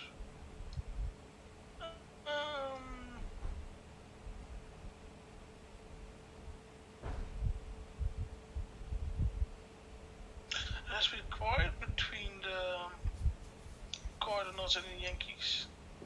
All right, I'm on my way back. Oh, he's back. He's like, he's back. Shh. All right. So, this is the book I'm talking about. It's called Burn After Writing. Or as you guys see it, it's called Up After Ringadina. Because it's backwards. But it's called Burn After Writing. This is just to find the deeper, your deeper self, your true self kind of thing. I'm going to read the welcoming passage again for the people that, all the way to the disclaimer. For the people that haven't been here for the first one, so they can kind of understand what the book's about. So, this is the welcome to you to the book. As adults, we learn to focus on representing ourselves in a manner pleasing to others. It's time to leave that behind you for a minute. Take some time out, grab a coffee, and indulge yourself in Burn After Writing by lamplight. Ooh, we got daylight. Dead by lamplight, huh? Dead by lamplight. Let's see. What is Burn After Writing? It is your black dozer hidden in the secret compartment of your world. For your eyes only, the place where you speak your own truth freely, beyond any concern for how it may view by others. The only space in your life where you can take off all the masks. It's an extended featured length interview with you a radical thought experiment with you as the subject and you as result. Some elements are random, like tea leaves forming patterns in a mug. Some elements are more deliberate, to coax you into realizing things about yourself you never noticed before. It's time to play the game of truth or dare with yourself. How honest can you really be with only yourself watching? All right, now we're on the truth. You can't hide from the truth, but it sure as hell can hide from you. They say the artist is one who uses lies to tell the truth. One thing's for sure, it's impossible to tell the whole truth, especially when you are writing about yourself. Sometimes the lie is an omission. Sometimes the lie is the spin. But there is always an element of fiction, because the talking or the writing is not the thing itself. The gap between the word and the moment is always too wide. How honest can you be with these questions? How does it feel to tell the truth? I suppose the real question here is, how possible is it to see yourself clearly through your own supremely biased eyes? However you choose to use this book, think about the truth before you answer. At least then you might know if you're lying or not. All right. We got 2 more things to read, and then we'll get into the questions. This one's "The pen is mightier than the keyboard." Handwriting is like a fingerprint, a singing voice, a footstep, unique. Each person's handwriting style betrays as much in and of itself as in the intentions with which it is used. You give yourself away when you take pen to paper. In the age of infinite and instant reproduction, only the unique is still beautiful. Will you descendants ever read your Facebook timeline? Save something for a real world, which remains, after all, the only place where we can really be ourselves. Sorry. Write something beautiful by hand, and you can be sure it will last an eternity. So that was make sure you're writing on this kind of thing. And here is the disclaimer. And this is the part that I read last time, but it's just a reminder to both you and I and anybody that's watching this, kind of the disclaimer. All right, disclaimer. If you are not you, then you may not go further. So if you're not being yourself, get the clock out. So, for it is not written, you cannot simply skip in here without a care in the world and start prancing about the pages willy-nilly. No, you must be initiated into the cult of Ba. Before you go on, like the fool about to step off a cliff, stop here a moment and consider the sacred values of the cult of Ba. Here's the 3 core. I will answer with relentless, painfully searching, honest, all questions within. I will use the power of the magical random have a flick through to select the most relevant questions for my present state. I will take a walk through the corridors of my mind and open all locked doors. If you can commit to these noble and courageous values, then by all means you are welcome to join the Society of Truth and Self-Knowledge. Copy out the following statement in your own handwriting. And this is the part that says, I pledge allegiance to the cult of Ba. Now, oh, God! Sorry, I needed to make a joke. Right. I needed to make a joke. What's it? Right. It had it coming. Yeah. Now you may proceed with the faith and select a page at random. or is it selecting you? It says. All right. So, last time we kind of went through here. I believe we just kind of went through the beginning of it. I think we did, yeah. I'm trying to remember where we stopped. I don't know. We were working on. I think last time we started on the past and we made it all the way to page 6. Looking back, the music I loved as a child, the first thing I bought with my own money. Trying to think if any of this is. But like it says, have a flick through. Since last time we kind of did some of the past, we'll kind of flick over here.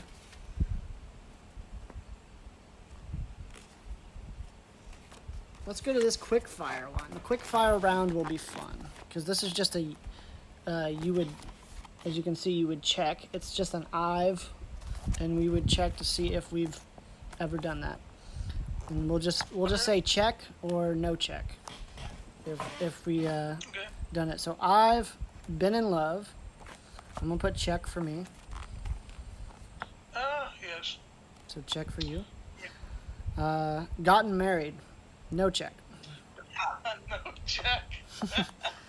Failed my driving test. I can say depends on the driving test. If it counts as the permits, then yes, check. Because like I failed my one. I still didn't finish it. I failed my driver's permit once. Or once or twice. If it's failing it, okay, I failed. Yeah, understood it. Showered with someone else. I mean, it said showered with someone else. I'm assuming this means in an intimate way, not like, oh, you're at the gym and you guys are showering. Because, like, obviously, you know, as kids, we all had to shower. So, I'm going to say no check. I don't think I've ever been in the shower with a woman. No, like, intimate way, no. No. Jumped out of a plane. Check. I have YouTube video. No, I think I will be too afraid to do it, to be honest. Given blood. I'm check on that, and I've given over 2 gallons that I know of. So, no, not close. What's that? No check? No. No check. Alright. Broken a bone. No check for me. Oh, there's a check for me. Collarbone. Collarbone. Oof. Collarbone. I think my first ever thing I broke was collarbone. It was a rugby match. I got tackled. It was a good one, and I landed on my side, and my collarbone, I think it was broken already. And then I kept playing for a little bit longer, and I was like, oh shit, something wrong. And then I said, no, just sub me because I did not going well. And mother said, yeah, we found all the way today. I was in pain for one whole day till we went to the freaking hospital. Wow.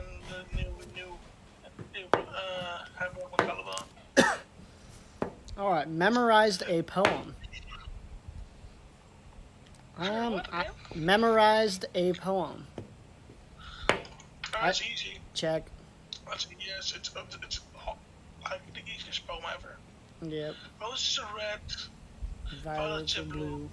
Where are you gonna do it? At your house or me? What the mind? Didn't even run. Nowhere. It went nowhere. Alright. Won a trophy. Check. Check. Yeah. I was not happy with it because at that time I was coming back from my collarbone injury, and we came second in the Netherlands in the youth team, and I was Nice. not happy with it because I haven't played once, and I wanted to play so much because I was also playing a lot of matches, starting player and coming back from injury, and then I really played I think last Yeah. 1 minute, and I was pissed. I need to go. I was really like, I don't deserve that trophy, but the trophy didn't deserve me because I felt I didn't earn it in that last match. And also got another one. It's youth soccer competition. I think league. It was like I didn't even know there was a championship I mean, you guys have all seen. For the trophy. You guys have all seen my Stony trophy, but I need to go over to my dad's. I have a whole wall that is just trophies, and Fidget's seen it. Trophies and medals and everything, and they're all my awards from sports and stuff. Getting first place and whatnot. And baseball and wrestling.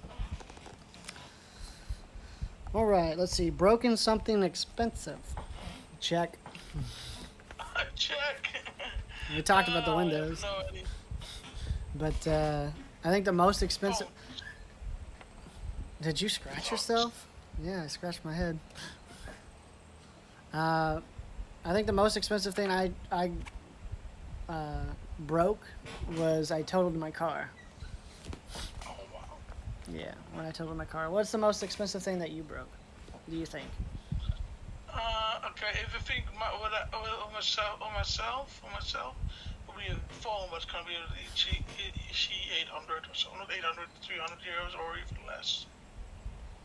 But if it's not on myself, when I was a kid, I had a lot of anger management. So in other words, some stuff got broken. So I broke some doors, some glasses, someone else's phone. So that's kind of, I think, expensive, like to do that. So yeah. Yeah, Stoney, I had like a ingrown hair or something right here, and I popped it like the other day, and the way I do it, they always scab over, and I sometimes itch the when things are healing, they itch. Yes. So, like this finger right here, it itches a lot lately because I almost lost it the other day. Let's see. Learned another language. If it means English. Is it the way? Because my main language is Dutch, so English. Yeah. I still want to learn Portuguese again. I need to learn that one again. If it means fully, to the full extent, I would have to say no check. But I have learned a lot of Spanish, so Okay. enough to have a conversation. Okay. So I think because there's two parts, right? Writing and having a conversation. I think if each at least one of them, you're good. I think personally. I think having convo in that language is, I think, more important than writing someone in the language. Stoney, you are good. Let's see. Considered cosmetic surgery. I have to say no check. Never wanted to like change the way I am, appearance wise.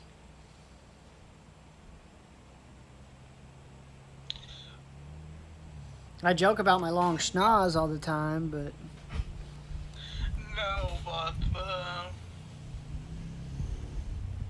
no. no. Was not cosmetic surgery, but at the time got bullied because of my skin. I wouldn't lie, so at the time I wish I was white so I couldn't get bullied.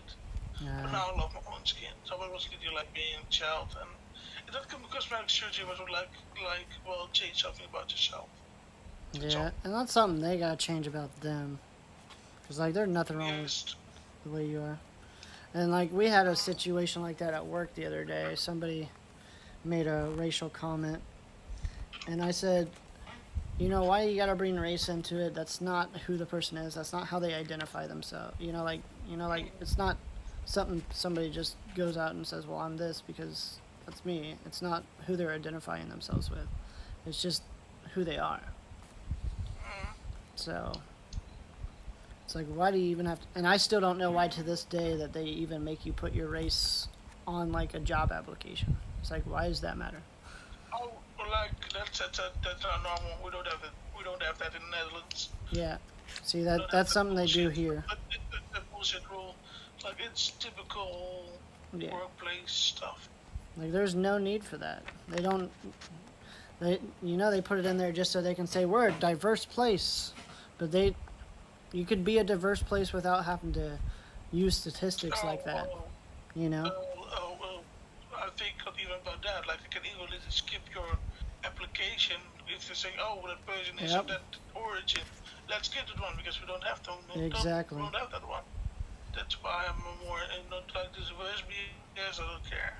Like where I work, it's literally one, two non-original Dutch people. I'm from Brazil, of course. Mm-hmm. Someone else is from Suriname, and that's only two. I don't care about because actually two people are homosexual working there, and all of them, what I like, most of all my colleagues, they have such. Because I'm the youngest one, of the youngest one, and Right. all of them are really like around 50s or 40s or even 30s. They all have interesting lives, really interesting lives led so far. So it's really nice to hear those stories of them. To think, oh my God, it's interesting to know, and yeah, I think that what makes the workplace more the verse of the stories they have led. So this next one, I'm going to ask two questions to. It says, "I've been to a spa." I have not been to a spa, so I've been to one. I was when I was younger. I've always wanted to, kind of. They sound relaxing. It's really hot, but also relaxing at the same time. Right on. I've bungee jumped. That one's I don't think I'd ever do. So no check. I won't do it. I will never do it. I will never do it. That type of stuff, height and stuff. Like I'm not afraid of heights, but I do not feel comfortable to go somewhere down really hard towards a lake or something or towards the ground. Right. Or just find out they didn't link up the other end, so you just jump to your own death. Oh my God. They're like, what do you mean you didn't hook it up? There's no bungee in this. Kissed someone and regretted it. I'd say check. I mean, there's always that no, actually, no check for me. for me, there's a The check first because it's like in the, sorry, go ahead. No, you're fine. You go first. You started. Oh, the most people I've kissed, all have been general, like partner-wise. So I never regret the kiss them. Stoney says he misses Stoney. If it even it was not supposed to be, I was at least happy enough I made the move. And if there was happened on this once or twice that they were not happy with it because of that, and I would really say, yeah, I'll just apologize, just think, okay. Well, I even took the balls, took that risk, and the end results were positive or negative, and let's go next.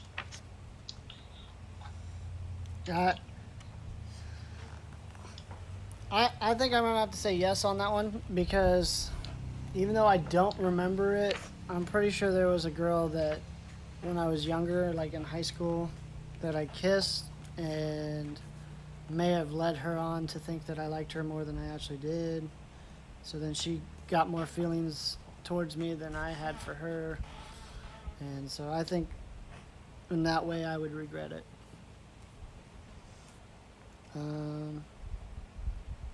Well, we're going to skip this one because it's kind of redundant.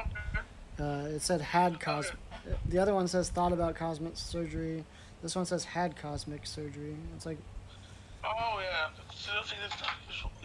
If it was a yes of the last one, it would be a good let on black. But it's not. It's a no for us. Smoked a cigar. Check. Never. I think we'll never smoke.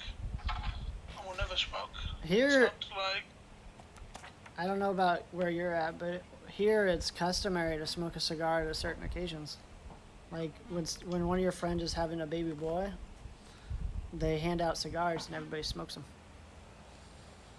okay. But that's not why I smoked a cigar. I just smoked it to see what it was like. I heard, I was a kid, and I heard, oh, men smoke cigars, kind of thing. So then I was like, let me try this. Dance with my mother/father. Oh, I'm sure I did. I'm sure I have checked. I credit every moment of it. You It sure? was at my stepbrother's wedding, and I had some beers up, and my mother said, "Of course, this is going to be the only chance I might be dancing with you, because maybe you're not gonna get married." Okay, so who said I'm not gonna get a girlfriend, get married soon or one day? And but I think, okay, well, not. It is gonna be the only chance I will leave me alone for the rest of my life about it. And we danced. It was really fun. I see the Marlins are beating the Cubs 2-0. Just thought we'd remind Stoney that. Ooh. Because he's a Cubs fan. I also saw. What else did I see up here? I saw the Iowa Cubs game just started. So, that's exciting. Because they're from here, obviously.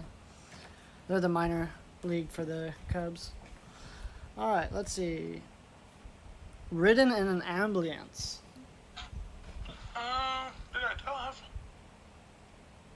I have checked. No, I haven't. I thought I would vaguely remember it, but no. I got 2 ambulance stories. I mean, one was when my grandpa fell one time when he was getting older, and he was going to the hospital. I rode with him. And then the other one was one time. So it was kind of cool. Then it wasn't, you know. One time, our bus driver wrecked into the ditch or whatever, and us kids first we got to ride a little bit in a police car, so in the back of a police car, and then they grouped us all together and put us in the back of an ambulance, and they had us all go to school in an ambulance. And then when we got to school, like, all the kids were like, "Oh my God, what happened?" We're like, "It was the coolest thing ever. We got to be in the back of a police car, and now we got to be in a police," you know. So, like, for us, it was fun. Let's see. Jumped off the high board on, like, a swimming pool. You have? Oh, no. I have. No, I think because there weren't any nearby. Like, it was a normal one. Right. Like, a high normal one. Like, every swimming pool I've been out was at a normal one. I never had a... You never had, like, a 10-foot one? High one.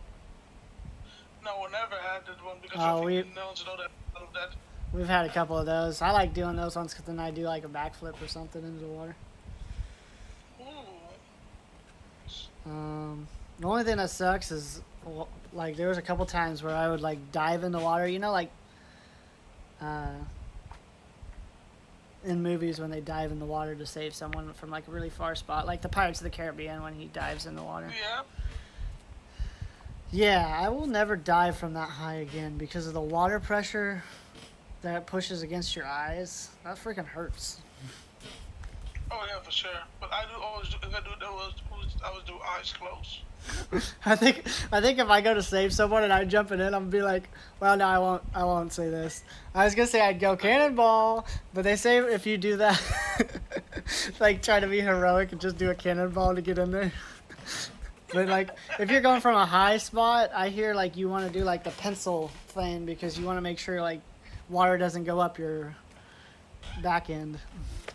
You're gonna have to. Oh yeah. So, like, I don't think I would do a cannonball because that would be like, well, it's definitely going in that back end. Have a little colonic. Okay, see him, Pimp. How's it going? Pimping ain't easy. We're over here doing our lace show. Let's see. So we had to jump off the high board, turned someone down. Yeah, I turn the TV down all the time. Sometimes services can be too loud.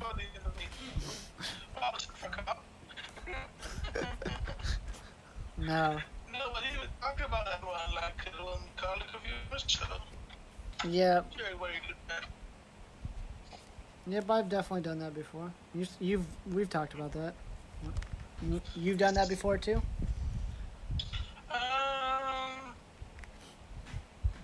It's good to see you in here, Pimp. I think I danced some women down. But it's like me being mean, awkward sometimes. I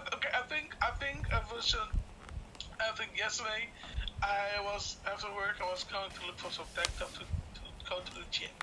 There was a cute woman girl working there, and I was, "Hey, do you know where the gym clothes / tank tops are?" And I said, "Yeah, it's there." Yeah, I also I don't know why. I think when I'm getting confident, I'm slowly become more confident around women. I become unintentionally flirty, and because I know maybe a good woman, maybe so it's just kind of joke and then what do I look for, and more than I want to business shopping. I don't know. I kind of just not really quite deep way. So I think I lost like I kind of turned it down for more interactions or anything else, but that's my awkward side. Sorry, we were having some. It's hot in this garage, so then the phone heats up, and then it gets to where you sound like a robot sometimes. You know. So. Oh. So turn someone down. No, we already did that one. Sorry, we're at. I don't think we've been doing these in like category order. Let's see. Flown in a helicopter. Check. No, I haven't. Would be fun to do it. Been on a diet. Yeah, I'm on a diet and to like eat everything and leave nothing behind. It's a really good diet. I will 10 out of 10 recommend. No, It's like the military, but it's with food. No food left behind. No food left behind diet. Peace diet, no food left behind. If anything, the only kind of diet I've ever done was to bulk up calories. So, because like I've always been small, so and that's still technically a diet, even if you're trying to like get bigger. So. Yeah, for sure, that's also a diet. Yeah. Okay, let's see. Met someone famous. Check.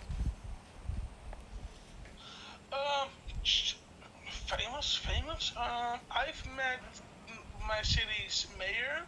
I've met the next town's mayor, and I will check. I think I met at least one. Oh, famous wise on TwitchCon. I walk into pretty big streamers, talk with some of them. So yeah. I got to meet the Wahlbergs, so that's probably the most famous people I've met. Mark Wahlberg and all of them. Yes. Let's see. That was at their Wahlburgers opening here in Des Moines, Iowa. Let's see. Had an invisible friend. Do you ever have a made-up friend growing up? Or still do, maybe? No. Why would I have now still made a friend? I think I tried to as a kid, and I just couldn't buy it. Like, even I was like, nah. I thought it was so. If I want to sound crazy, let's have a meet-up friend. They definitely sound crazy. Written my will. Have you written your will yet? No, I'm not even that close to that. Hey, we got a raid from Top Gun Tom. Hootie Hoo and Casio coming on in. Thank you, Top Gun Tom, for the raid. I appreciate it. We got Sir Beast on here. Can we get a shout out for Top Gun Tom? Exclamation mark SO. Thank you, Sir Beast. He's on it. He's on it. He's not only the guest here, but he is on it.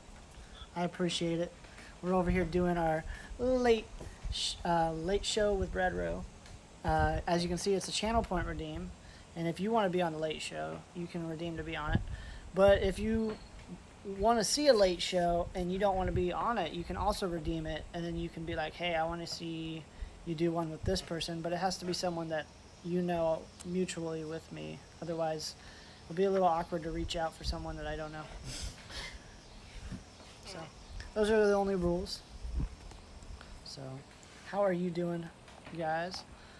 Everything's good over here. I think Sir Beast is having a good time. What do you say, Sir Beast? We got sports bots on here. So, you guys may see the games come up. Looks like Detroit Tigers are trailing 7-0 against Tampa Bay. They lost. They lost. Oh, it's over. Sorry, they trailed. They're not trailing. They trailed. All right, let's see. I'm excited to see what happens. Oh, here it is. The New York Yankees run score. Oh, it's tied. 6-6. My Cardinals against Frogman's Yankees. And then we got the Cubs losing, so that's always a good day. Okay, let's go to the next question. All right, let's go. So we both haven't written our wheels. No. No. No. Little morbid, but been a best man / bridesmaid. Have you been a best man? No. Have you been a bridesmaid? Nope. I've been both. No. I've been both. You know why? Because I was a best man at one of my friends' weddings, and you remember our Realm Royale team that we made, me and Fidget made? It was called the Bridesmaids. Yes. Always the bridesmaid, never the bride. That was Stoney who created that, actually. He, because we were always getting second, we were never getting first. So he's like, "You guys are the bridesmaids." Let's see. So I'll say yes, but I was best man, so I get that one too. Read my partner's internet history. You ever read a partner's internet history? No. I don't think I have either. I don't think I'd want to. I feel like it'd put us at a different. It'd be a different level of a relationship. Plus, this is gonna backfire on you. If you look at their internet history and they find out, then they gotta look at yours. It's like, let's keep that internet history a secret. But it looks at your internet history, nothing there. Everything just big incognito mode. Yeah, if there's like nothing on your internet history, that doesn't mean you're squeaky clean. That just means you deleted everything. It means you can hide it perfectly or just wipe it in the meantime. Yeah. How you doing, Roy? It's good to see you up in here. Let's see. Where are we at? Dated someone twice. Have you dated someone more than once? It's twice. No. I have, actually, yeah. I did. Oh. It was high school. It was one of those things where it's like, you know, you're growing up, you're at a certain age, you know, you guys work and then you don't work. And then a couple years down the line, yeah. And then down the line, you know, you're both mature and you think you can make it again. We didn't. But guess what? We didn't go third times as a charm. That girl, actually, she was a really nice girl. And she was a shy, quiet type. Personally, because I'm an outspoken guy, I think shy, quiet is my type because, you know, if you got two very talkative people, then it's not... it's going to be a lot of talking and not a lot of... So... But, so basically, when we broke up the second time, it was literally right after high school, like right after graduation. And I said to her, I said, you know, there's a lot, because we lived in a small town. I was like, there's a lot more to the world than just a small town. So it's like, you don't worry about what goes on here. I said, you go out there and make something of yourself, and you'll find the right guy somewhere. Like, because we kind of like mutually broke up. And a couple of years after that, I was in college, and I get this random message from her. And she said, I wanted to thank you for that advice you gave me, because I'm about to go get married to one of the best guys I've ever met. And I just remembered the time that you told me that, you know, there's so much more to this world than just where we're at in high school right now. And that really helped me get along. So she thanked me, and I will never forget how grateful she was for that. Nice. That's really nice. Well, let's see. Won a competition. You ever won a competition? I won Mod Champ Worlds Collide, so. Okay, I'm gonna also put that one on the list. I won the first one. No, you dominated the first one.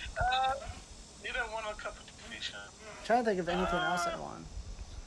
Like really competitive side? No, because I rarely played in really individual sports or anything else. I Really guess cool. if sports, Anything like competitors have always been for me team based. So yeah. I guess in sports, I've gotten first place trophies in baseball and in wrestling. So I guess I can count those. I wasn't even thinking about sports. I was trying to think of like actual like someone challenged me to like I challenge you to a duel, but no. Um, like I've I was in a pie eating contest one time, and my cousin was in it too, and there was like two other contestants that were in it. They just asked people in the crowd who would want to do it, and me being a food lover and my cousin's pretty much the same as me, we're like free pie. So we went up there and we had a pie eating contest. It was like blackberry pie, or it was blue. Sorry, it was, I think it was either blackberry or blueberry. I don't remember. But we ate the crap out of ours. And there was this girl on the end who didn't look like she hardly ate any of hers, and they called her the winner. And I just remember me and my cousin with our face full of pie, like, what? How did she win? But there was no like prize for winning, but we all got free T-shirts from the zoo. So Oh, nice. we were just like, but how'd she win? Kind of thing. But yeah. So that's probably the coolest competition I've ever been in. Let's see. Learn the words to a national anthem. Well, I know my national anthem. I know kind of my national one. Kind of. It's like, it's your point is right. When I started learning the words from national anthem, I was starting laughing because, like, national anthem is having being happy about being part of it. Like in my national anthem, right, of the Netherlands, they talk about being happy or being part of Spain. The king being from France. No, that I think. What is it that's Friday the national anthem? It's ass. So that's why I immediately just think, oh, well, this national anthem is a joke. Yeah. So yeah.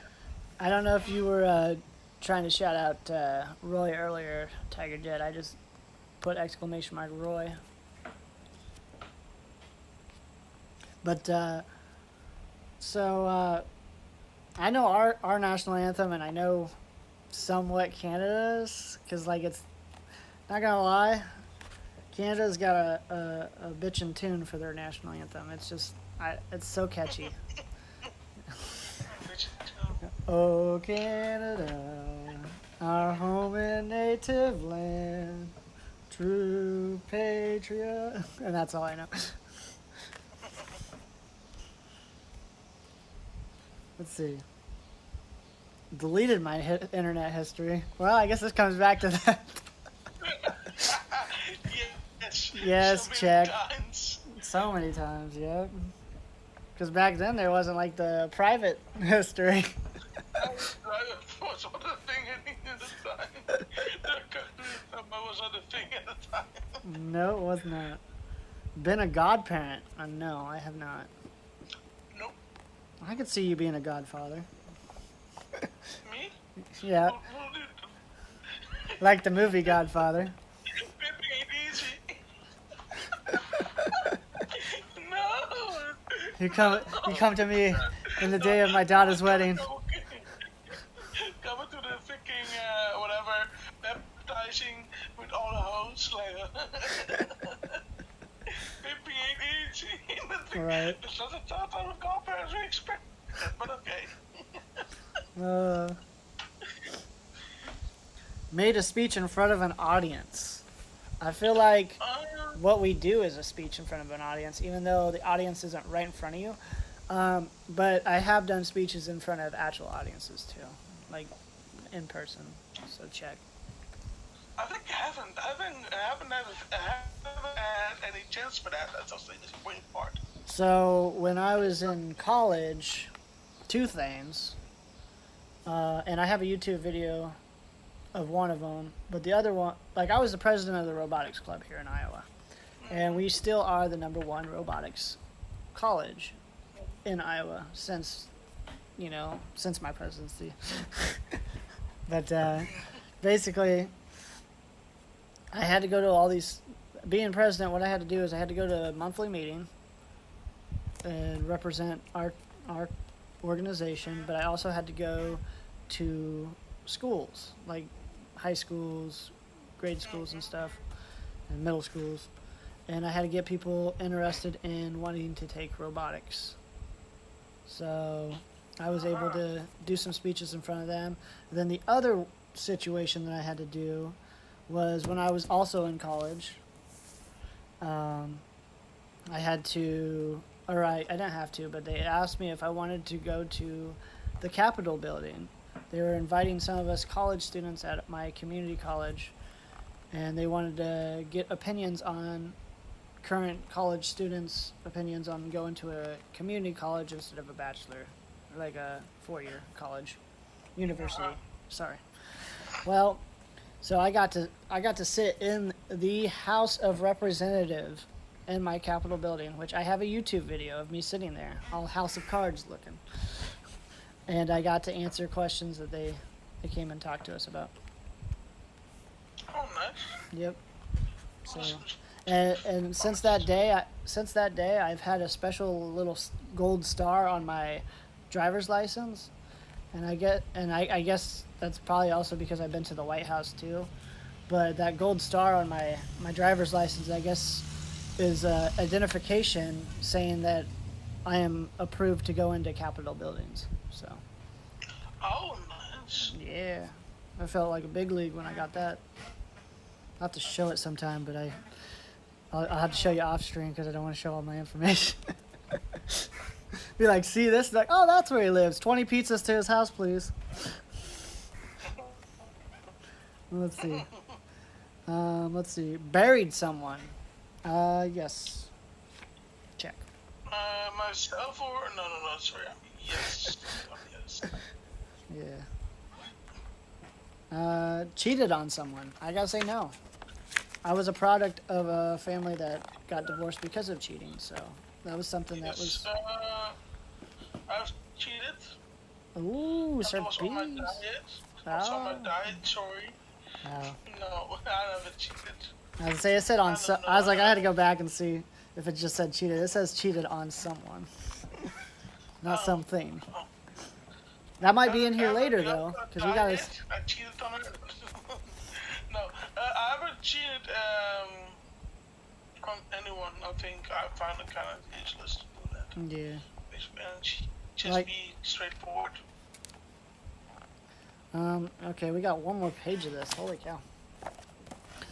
Let's see. Stayed out all night. Check. I work night shift, so. Yes. One nighter drinking. That's my reason. Like, when you go rugby, when you guys a rugby team go out, and I'm part of the heavy guys club, like the front row players, while they're waiting over 200 pounds. I think the lighter them, the higher the heavy jumps is closer to 300 pounds. But the funny part is, because we have a lot of mats, we can drink a lot, so we can easily make an all-nighter out of it, and see everyone going down or going out or going home because they cannot hold the beer. And me and my other big guys, where he's standing there still drinking, having fun, talk about shits and giggles and all that. All right, the next one is won a bet. And yes, check for me. I think yes, one time. Only one time. I always lose. I rarely bet with people because I need to know if I can win 100%, otherwise I won't do it. Let's see. Been on a blind date.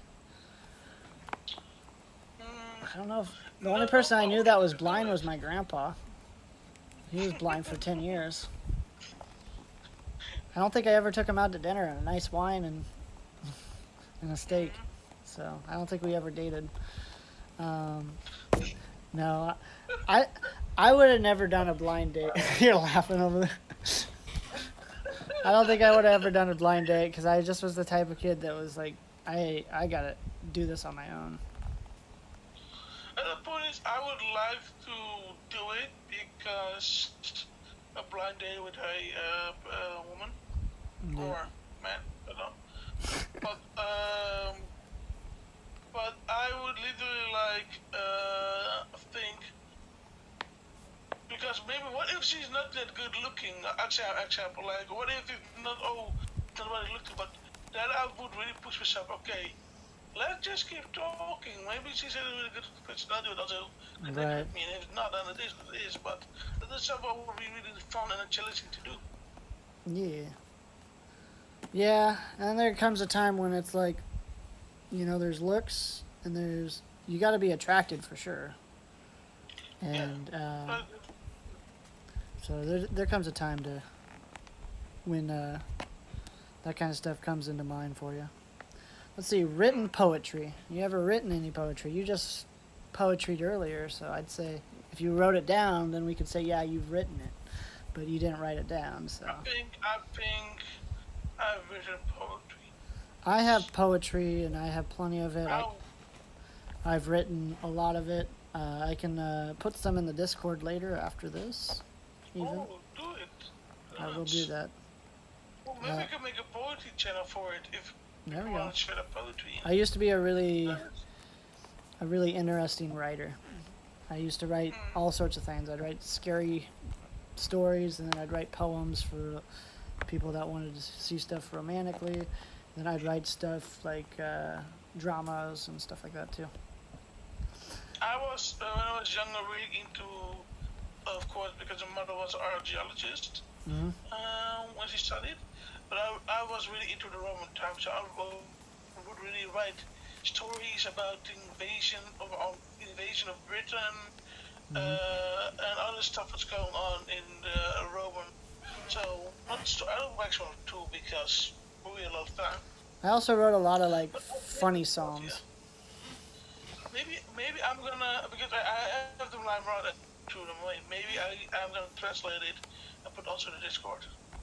Because I watched a lot of Adam Sandler growing up, and like some of his SNL was him writing funny songs and stuff. And so I remember writing this funny song. It was about a phone. It was a phone singing the song, talking about the person, about how annoying they are for using them too much. I remember the first part was just your cell phone here with a request. Really wish you'd just give me a rest. 4 hours you've been talking with the girl with the breasts. So it kept going on, and every time the phone talked, it was like slowly insulting the person, making them smaller and smaller. And then I remember the ending was like, something, I got 3 steps for you. It says, plug me in, shut me off, and leave me the hell alone. And that's how it ended.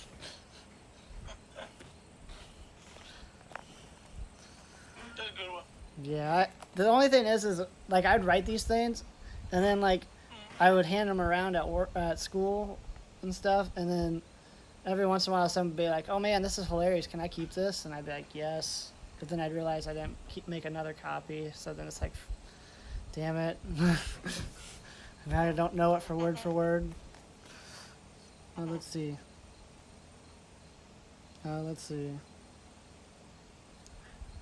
Did we say had a massage? No. What? The next one is had a massage. Well, like physio type of massage, yeah. Like when I had some muscle injuries, and because they were damaged and they were also tight, and also because I'm a busy, bulky person. And my muscles I have like really big, strong muscles. They need to massage it loose, so that's how I had my massages. I see Cincinnati Reds. I've been to their stadium plenty of times. I have an aunt that lives in Kentucky, right there by Cincinnati.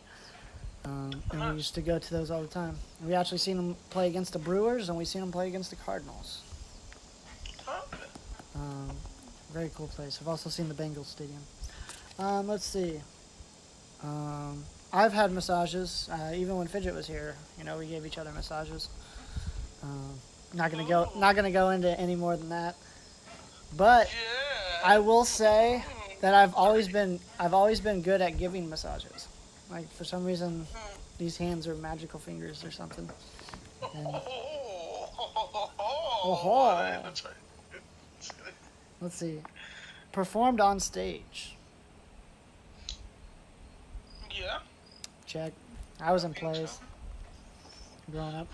Breakdancing. Ooh. Like, I had a little small time, I was doing breakdancing, and we had some performances I could see for a big crowd. I could see a circle forming around you going, go Surf Beast, go Surf Beast. But like I'm not all I'll learn it. I'm really now. It's like me with cross country. I used to run like 3 miles, like, like just for competition or whatever. And like, Yeah. we'd run like 4 or 5, maybe even 7 miles a day on practice days. And it's like, I think about stepping outside, I get panty now, you know. Like I go out to the mailbox, it's a long driveway, man. So it's just one of those things where it's like you get older and you're like, I don't like even like if someone was like, hey, I hear you used to be a good wrestler when you were in high school, you want to practice with me? I'd be like, man, I haven't stayed in shape all these years. I'm all, I got this thing. I'm not still active. Like if somebody wanted to actually like compete with me in a sport, I'd be like, give me a month. So and like I'd have to have no work. I'd actually have to like focus on it for a full month. And then I'd be like, okay, Yes. let's do it. Because like if I put my mind on it, I could do it. But if I haven't done it forever, my body's like, I'm like, I got this thing going on with my back over here, and I'd come up with all sorts of excuses. A little thing here, there, and there. Now let's see. Sun karaoke. No, I would like to. I've done it a couple times.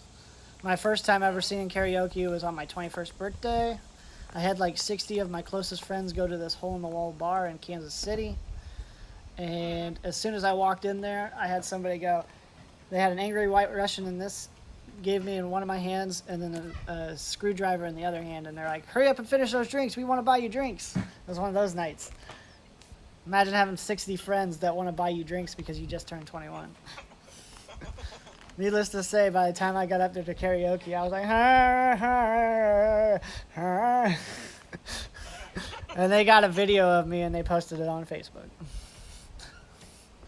So, yes, I've sung, and then just last birthday, I sang karaoke with Lone on his stream during my birthday. Yes. Yes. Fired a gun. Have you ever shot a gun? No, we'll never do. Never do? I have. I live out in the middle of nowhere, so it's not like, and we do hunting and stuff like that. And I have gone to a shooting range before. Watch the sunrise. Check. Check. Been to a school reunion. No check. I don't think I'll ever do that either. I think I would have never have the chance for it. I've been so skipping go to school so much, live at school so much. I don't want to be part of it. Yeah. But if they go now, right? If they go like, I'm a streamer, I work with this job. Like, you stream? Like, I was like at school, I was at sports guy, and now I'm a streamer. So yeah, it's kind of weird. Yeah, with me it's not a bad thing, but it's just. me. It's one of those things where like you keep that life behind you because like for me, I know a lot of people go and they reminisce with their school years or whatever, but like I went to a small school where diversity wasn't very known, so like some of those people were jerks to people, and it's just like one of those things where it's like my dad's always said to me, which we had on here earlier, because he's gone to a couple of his reunions and he's like they don't change, it's just they get older, and So you never do, yeah. so it's just like I don't want to, like if they wanted to be my friends, if they wanted to have a real reunion, they'd come get to know me now instead of just be like, hey, let's go. But I'm not that hard to find. I'm kind of everywhere. Yes, Let's see. definitely too. Watch sunset. Check. You also check. DJ'd. You ever DJ'd? No, but I would like to learn the old school DJ, like it's like can I say the Harlem, the old school Harlem DJs, like from the 70s. I would like to learn that. Also, I got to know know the breakdown and do that fluidly that you can really just throw like the type of parties. I've never DJ'd, but I used to have an IT guy that used to help me with all my streams and everything. That was a DJ. His name was DJ Justa. He's. It was like a DJ also. Okay. Yep. Why? You could also stream that, man. Yep. That's a thing on Twitch. Oh my god, the lack of creativity sometimes. Sorry, that's my creative mind just breaking down. Well, some of those guys, because like, some of them, when they're DJ, that's their job, and then they don't want to take it home with them. That's true. But And it was his part-time job. He was also a chef at a restaurant. And he's apparently really good at making food. He'd always put cool food pictures on. So, he's a very talented guy. Nice. Lost at a casino. So, there was win a bet, and then there's lost at a casino. I've lost at a casino. Most times I break even or... I was in a casino, but never did that one. I've lost at a casino, but most of the time I break even or I make more than I get because I'm so stingy with money at casinos. But I'm really good at roulette. I'm really good at the odds on roulette. Let's see.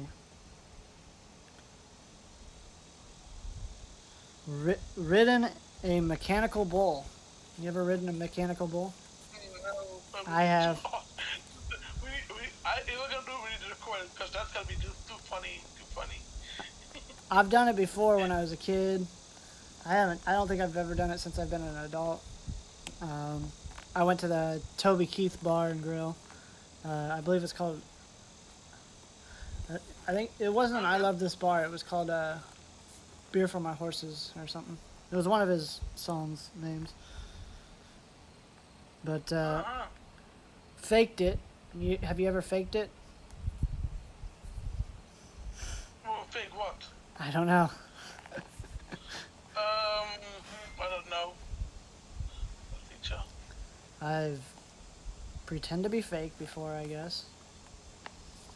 No, I don't even know what to mean with that. So no. Like, I don't know if they mean it in an intimate way. Like, you ever... Because I just seen... They are too low with it, and they can... There are too many things, but I just don't know. I never faked it. I'm real, man. You know My feelings are on the reels. Let's see, learned first aid. When what? First aid. Have you ever learned first aid?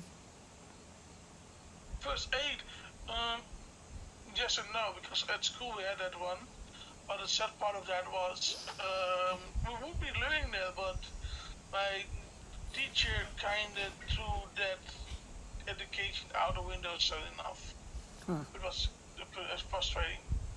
I did learn it, and I learned how to do CPR as well.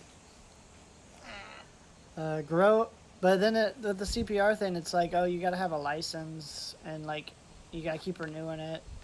And I'm like, but you've given me all the knowledge that is current right now. It's like, why would I keep coming to update it if I know how to save someone? I'm sure there's like safer ways of doing it now, but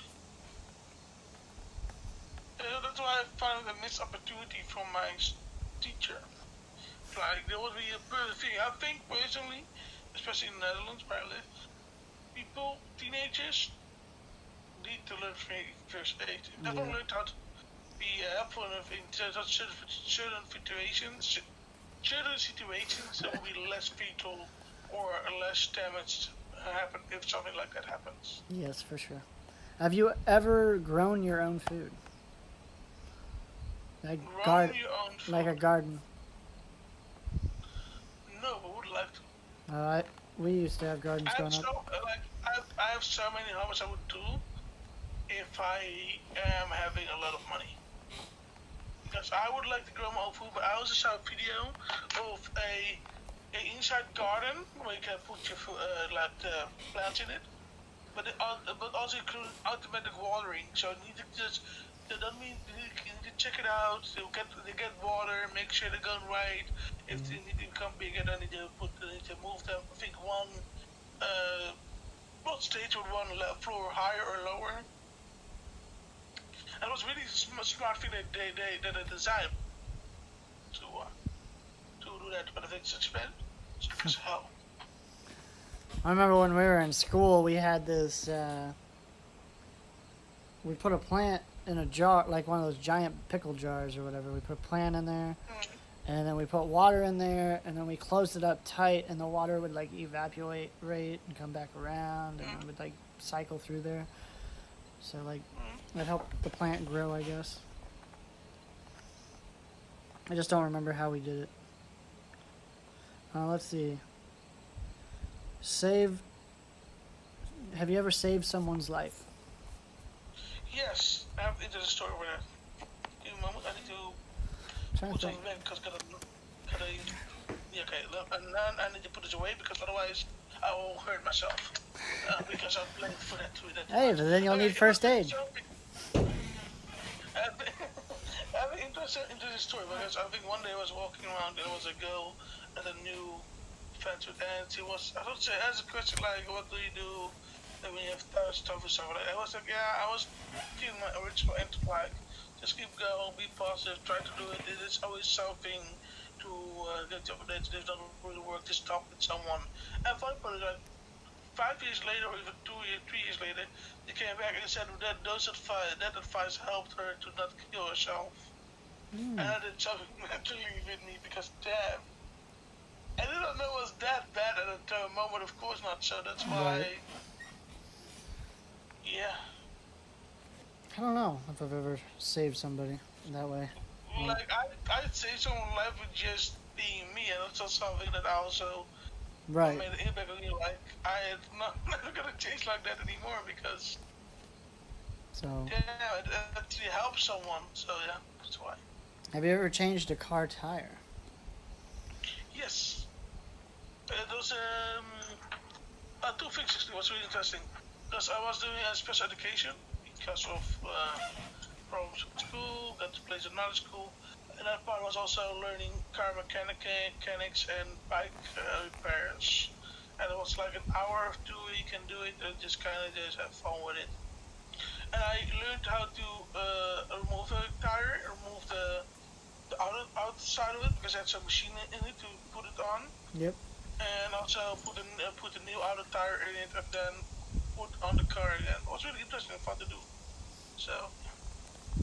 Yeah, I've done that before too. I mean, living on a farm, a lot of times you do it yourself kind of thing. So yeah, we put them on jacks and we would take the bolts out and take the rim off and. Let's see. It's been a long time for me, by the way, when I did it. So I can't remember anymore. If anything, like, replace a tire, put something new on it, I think. No, because I don't know anymore. I was gonna make a joke about Car Mechanic Simulator. Because I played that. Oh my god. They have the newest version. I want to play the newest version. Yeah, I have both versions. Talk about the funny simulator, right? You know you have a lawnmower. I got by Apex Sport, I got the lawnmower simulation. Oh, did you? It's on sale right now. Yeah, I got it for free, so that's why I got it. Yeah. Well, yeah, I think it's free too if you have Game Pass too. For us, for Xbox. But I think it was not, but it was so funny. Like I still need to install, but I would like to stream. I think maybe just stream more tomorrow if I have some energy or time left. Just kind of relax, just not too much. I can see it now. Your mom's gonna be like, "What are you gonna be up to?" You're like, "Oh, I just gotta mow the lawn." She's like, what? But yeah, I thought about getting that, but then I was like, well, if I wanted to mow lawn, I would just get in trouble on Bully. And we got 3 hours of lawnmower in here, so there's been a lot of people that have asked me to get it, or the power washing one. They want to see me do the power washing one too. I got a power wash also. I think I would like to play power wash only just for satisfaction, nothing else. I like And simulating the games. big lines. I feel like I'm more talkative with chat on simulating games because Otherwise, maybe also you can go at your own pace instead of like the storyline. Yes. That's why. It may take me all day to fix a car, but hey, I had a good conversation. Yeah, that's for sure. Some background music was nice, and then business. Have you ever broken someone's heart? Just took it out and snapped it in I half. don't think so. I mean, I think I did on the test.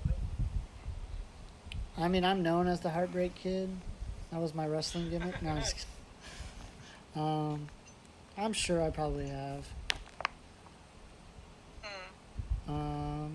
Kissed a stranger. You ever kissed a stranger? I did. You did? Wow. I did not expect you to say yes. Yes. I don't think I have. Just kissed. I always got to know my kissies. But I got to know her after that one kid, so this Right. good. She's not strange anymore, and she was not strange anymore.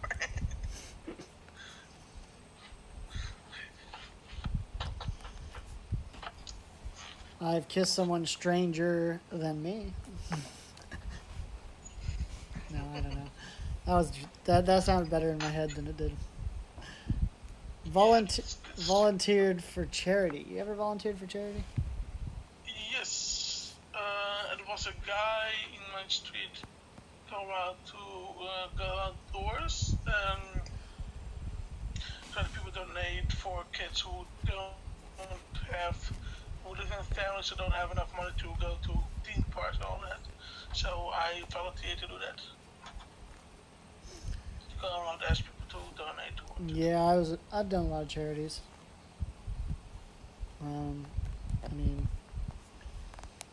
I've had a lot of people do charity streams here that I've donated to, and then like before even I knew people here, I was a big Wounded Warrior charity when my brother was in the Marines. I wanted to make sure that even if he got hurt really bad, that he'd be okay. My brother's got a plaque because like when you're in the military, you can set it up to where a certain amount of your money goes to charity, and he had it set up to some of it would go to Toys for Tots, which go to kids who don't get toys, and he got a plaque for all that stuff.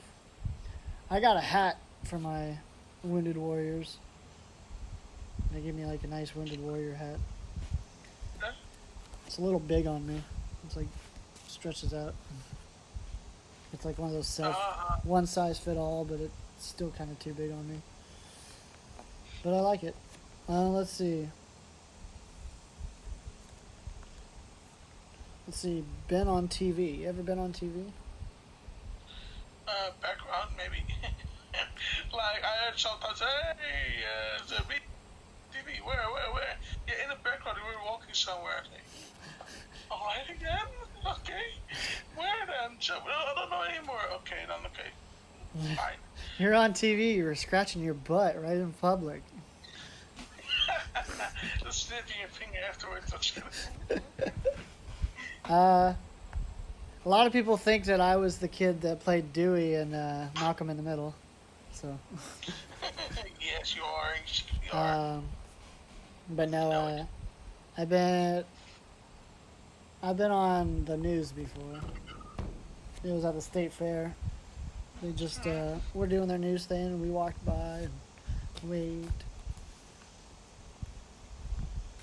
Have you ever lied to a police officer? Wait, you lied to a police officer? Yeah, keep in mind we may have some police officers in the chat. No, I haven't. Haven't.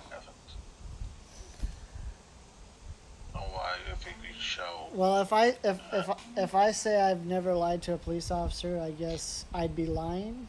So that means I have lied to a police officer before. Okay.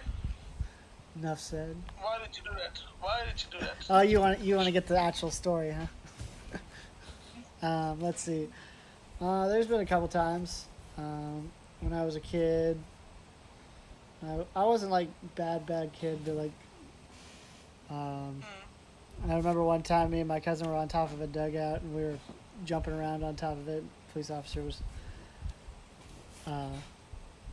asking us questions about it, and we're like, "Don't know what you mean." And then there's another time I got pulled over with my truck, and I had dropped something on the highway. Oh. Like, not dropped something on the highway, but like I dropped something in my truck while I was driving on the highway. And there was no one near me. I checked. No one was near me. So I bent down to go grab it. And when I grabbed it, I came back up, and you know how like I wasn't on the road the straight way anymore. Like I was just not, like, it was a 2-lane, and I was like swerving into the second lane, right? It was. Oh, yeah, okay, that one. And so like I did that, and someone apparently saw it from like clear in the back, because there was no one near me. But then they like, because like I was going the speed limit, and people like speed up, go past the speed limit. So like these people went past the speed limit, and then I noticed they were following behind me, and then all of a sudden they veered off at the same time, and then at the same time that they veered off, there was a cop behind me. And the cop pulled me over, which I don't know why he pulled me over, because he's like, "You were driving fine since we've been telling you, but somebody called you in and wanted to know if you'd been drinking or anything tonight." And like he asked me like, you know, about it, and I said, I don't know what you're talking about. Like, I didn't swear. Maybe somebody was just being a rapscallion or something. They could tell that I wasn't drunk or anything, so they didn't even test me or anything. And so then they just let me off. But like, there wasn't one of those things where like I was gonna get a ticket anyways, because he was just. I mean, obviously, if I was drinking, I would have gotten a ticket or gone to jail probably. But you know, he just had to check the situation out, make sure, just out of the public safety. But he was like, "Since I've been following you, you've been driving fine." And I believe, and I'd have to ask Cornell or someone this, but there's only a certain distance that they can follow you before they can pull you over. Because if they follow you for too long, then there's something about, like, in the justice system about tailing you too long. So, like, I think he was probably getting close to the point where it's like, do I pull him over or do I just let him go? And he's probably just like, you know what, I just want to be safe, pulled me over. It's like, I don't think he was going to pull me over. And ironically, the guy that pulled me over, his assistant was a kid that I went to high school with. So he got to see me pulled over. So there was 2 cops that came up, and one of them was a high school kid I went to school with. Let's see.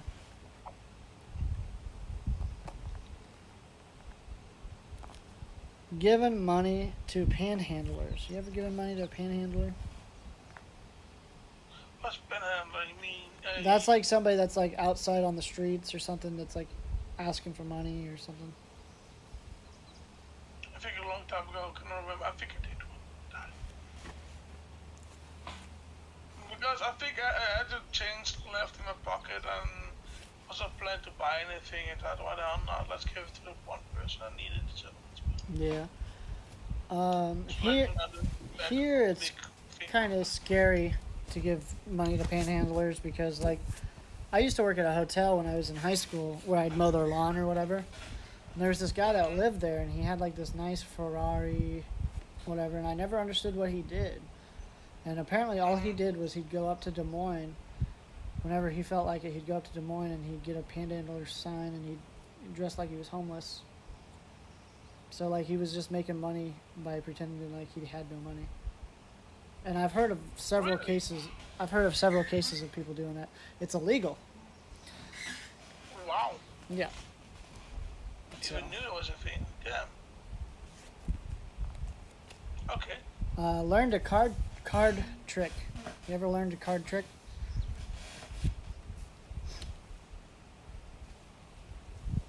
Like anything to do, Card trick? like a card trick, like with cards. Oh, I don't think so. I used to do the pick a card, any card, and then like No, I never learned one. I would like I came close, but I think I didn't got that right off the bat, and I think the. I gave up. I'll just say the key of the pick a card, any card, is when they put it back in the deck, you gotta make sure you can still feel that card while you're shuffling it. Because if you can't feel that card, then you've lost it. Is this your card? No. Give me 52 more guesses. Let's see. Let's see. Learn to. We already did that one. Well, we can't do this one because neither one of us has ever gotten married. So it'd ask us if we've gotten divorced. Nope. Nope. Gotten a degree. You ever gotten a degree in anything? Yes. I got my degree. Robotics and automation and a diploma in electronics. And I got my high school diploma. But So I mean, high school diploma and degree in all around. All around graphic design. Look, I said all around sign maker. And anything else extra? No, I would like to get a degree in something extra. I don't know what. But well, I think if I find it, think, oh, I want to learn that degree in that. right. Have you ever handwritten a love letter? No, I got a handwritten love letter one time. I think I had for 3 years straight around Valentine's Day, every freaking time, I had a love letter in the front, like on the front door. I thought, Your mom must really love you. I love you, or I like you, sir, beast. That, but where a name at? I want to know though, because maybe like it's the one government also like, but no. That's when you know your mom really cares about you. Just kidding. I used to write some. That's actually how I would. Because like I said, I used to write. That's usually how I would like ask a girl out, by showing a little love letter or something. You ever had a pen pal? Someone that you wrote letters to? No, what? No. You're like, that's what emails are for. Discord is now a thing, right? Yeah. Discord is now a thing. Discord, definitely.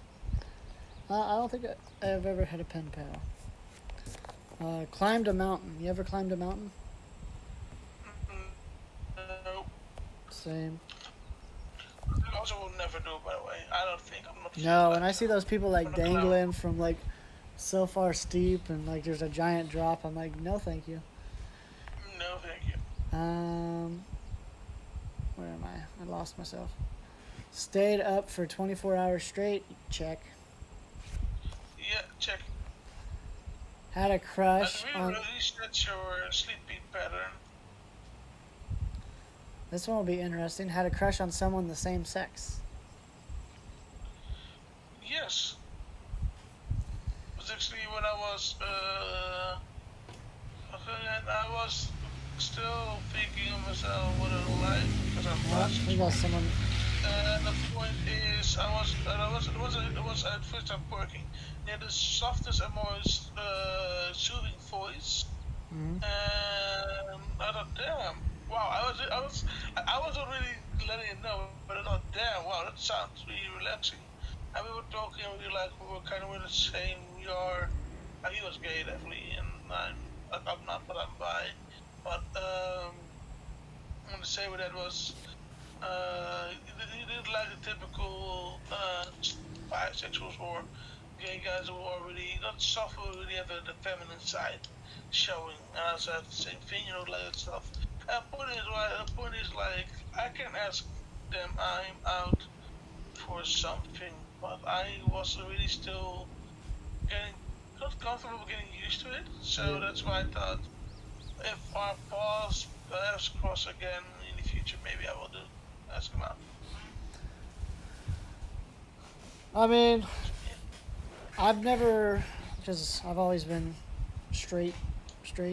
Um, but I mean, I've acknowledged that there's some good-looking people in the world, like a degree of attractiveness, but not like it's never been like a crush, like fantasize wise. Um, I I think we can all agree that like Brad Pitt or Tom or George Clooney or someone like that, they're some good-looking people. Ryan Reynolds. I always tease Fidget about Channing Tatum. And she's like, because I say it's her boyfriend or whatever. And she's like, he's not my boyfriend. I don't even like him. I'm like, how could you not like a specimen that good looking? Let's see. Sponsored a child. What is that? Sponsored a child. I'll get sponsored by it. Please. No, never did. I'm gonna have to say no too. Like, that's what it says. It says sponsored a child. Okay. Right there. You'll see it backwards, but Okay. I think they messed up on that one. Done a split. You ever done the splits? Nope. That would be painful for my genital area. Same. Oh, no. When I was a kid, I thought I would try, and I couldn't get as low. Like, I got to a certain height, and I'm like, nope. I think every kid's tried. But, Yeah. okay, well, we already answered this one earlier. It asked us if we've been on a diet. This one's saying, have you been on a diet twice? More than once. Wow. Yeah. Well, then no, then. Okay, next one then, because it's gonna be only. Lied to a doctor. You ever lied to a doctor? No. No, I would never lie to a doctor. Because, like, you're not going to get the results you need. That's why. Sent a message in a bottle. Never done that. Nope. Also not. Gotten married. Nope. It asked if we gotten married again. We haven't got married the first time. No. Told at least one good joke. You ever told a good joke? Yes, I love jokes. Same. I love sometimes the joke. I don't know. My jokes, my best jokes are laughed by me the most, though. Well, you're your own biggest fan, so keep Yes. doing Signed up as an organ donor. You never? I am its organ donor. Actually. I think I am, but I wanna. I don't know why. When they kept sending me letters, but we want to become an organ donor, I was saying no. But not that it's bad for like I put it, if it will be choices for me to be an organ donor, I'm okay with it. But if I need to do it myself, I don't want to do it because. Right.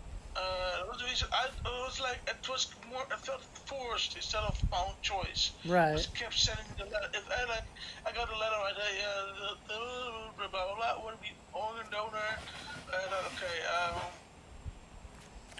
Okay, I'll let it be. Maybe one time I will do it. They keep sending it away.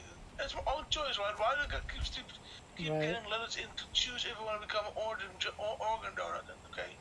Now I'm not gonna even just gonna do it. And now they rule you automatically an organ donor if you want it. If you don't want to be it,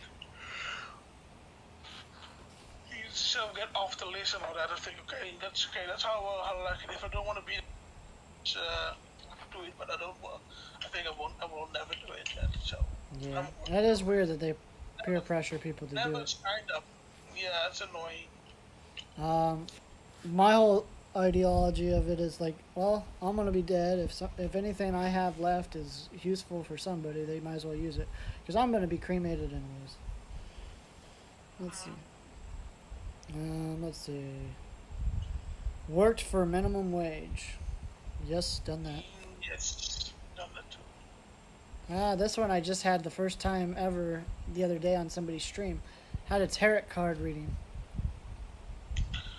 No, but also, I didn't have it for myself, but I saw it on someone else's stream for sure. There's this lady on here. Her name's Amanda Sweet 88, and for the first time ever, she has a channel point redemption that says read your tarot card, I redeemed it because I was like, I wonder what it'd say about me. And the card I got was the King card, and it basically said that like I'm a very loyal friend, and that like uh, when people are around me, something about like we succeed together, and like That was a good one. yeah, it was all good things, and I'm like, sounds like me. Ironically, my Xbox name account before it was RoBrad78 was Keen Brad Row 78 or something like that, because RoBrad78 was taken at the time. Let's see. Well, now we're at the part where we got through all of them, and it says things we learned along the way. So, what did we learn about ourselves there? Not much. I learned it already. And one of the things is me and you are pretty open book type, anyways. So, like, I feel like some of this stuff is going to be like hit or miss for us. Let's skim up some more. Like I said, flicker through. Alright. Let's do this one. It's an I am blank or blank. And you gotta pick one or the other. This is I am anxious or calm. Calm. I don't know. I feel like I'm probably more anxious, huh? I think a little bit more, yeah. But also not that much. It's kind of like the heel face loading bars, you know, like when you're doing like universe. It's like I'm just a tad over more on anxious than I would be on calm. Stubborn or flexible? Oh, I'm in the middle. It's like how my mood is. I'm really most time flexible, but if someone or something is in the way, I'm so stubborn. Yeah, I think I'd be. Otherwise. I think I'd circle myself in the or too, because I can be pretty stubborn at times, but I'm also. I'd probably say more stubborn than flexible for me. To be honest with you. Let's see. Just like the other one, just a little bit. Daring or cautious?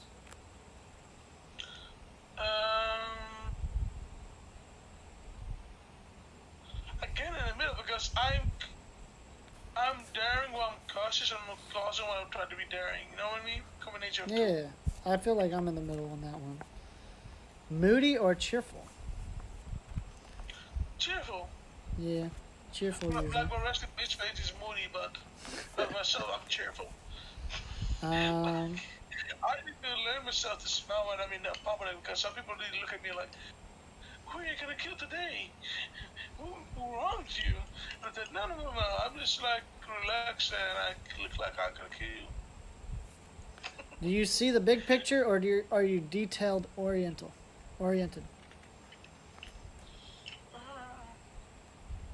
Oh my god, those are not nice. I feel like I'm kind of in the middle on that one too, because like. No, same here, because like example for when I play Apex, I always look at the big picture, what I want to do next. But when I design stuff, I'm so freaking detailed. Yeah, my thing is like, for instance, in World right now, like I just got this whole like roof bought, and I'm obviously paying the bank for the loan that I got. And so, like, I'm very detailed on, like, what I'm going to be doing with my money right now. But then I'm also, like, the type of person that's, like, this is good for me because in the long run, you know. So, like, I feel like I do a little bit of both on, like, every decision I make. Competitive or cooperative? Cooperative. Cooperative.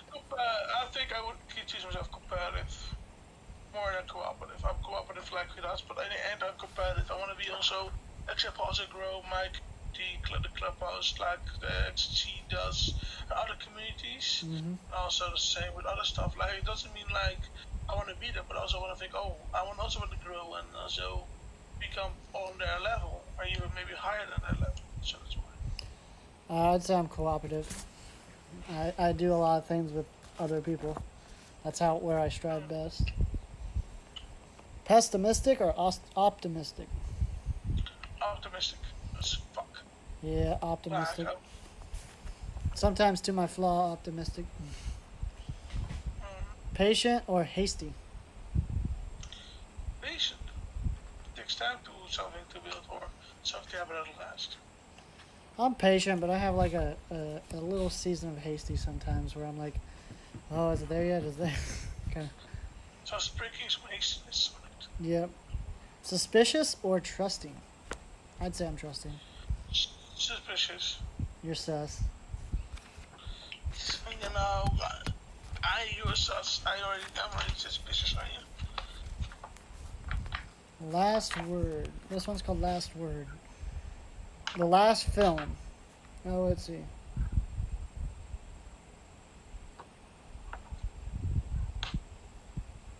So, what was the last film that you watched? What's the last movie?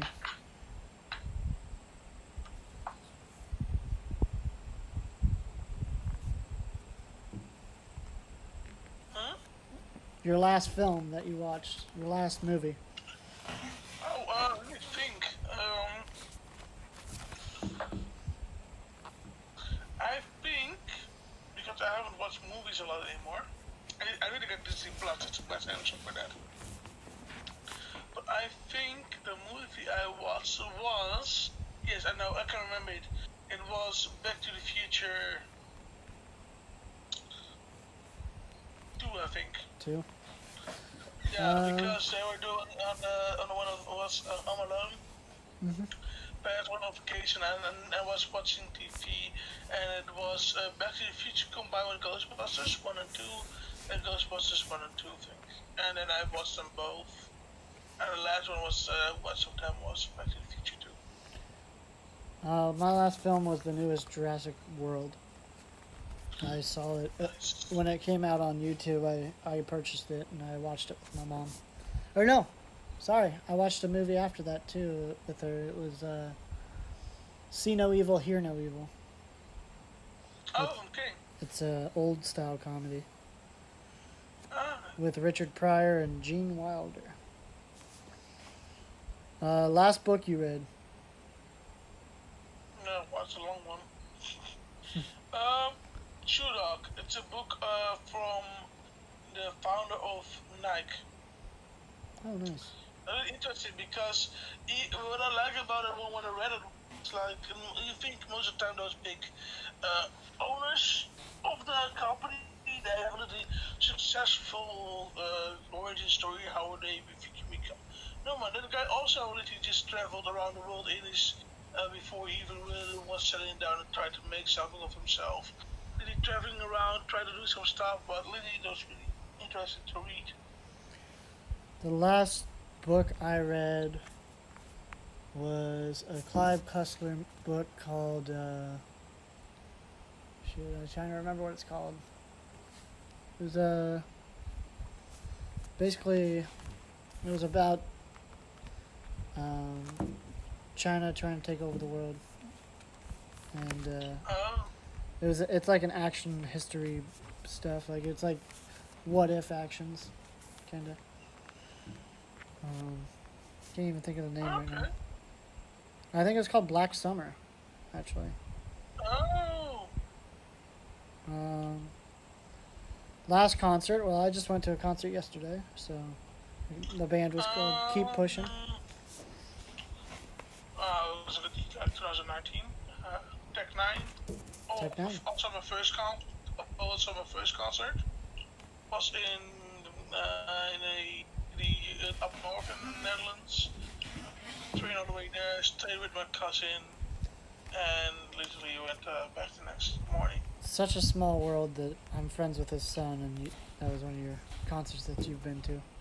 So yeah, that's what I found fun, right? He sells out America arenas or big stages. It was literally in the Netherlands, in the Right? smallest room of one of the smaller rooms, but I was literally one to one arm length away from him. Wow. He's actually got some pretty good stuff. I don't listen to rap very often, but I started listening to some of his stuff. It's actually pretty good.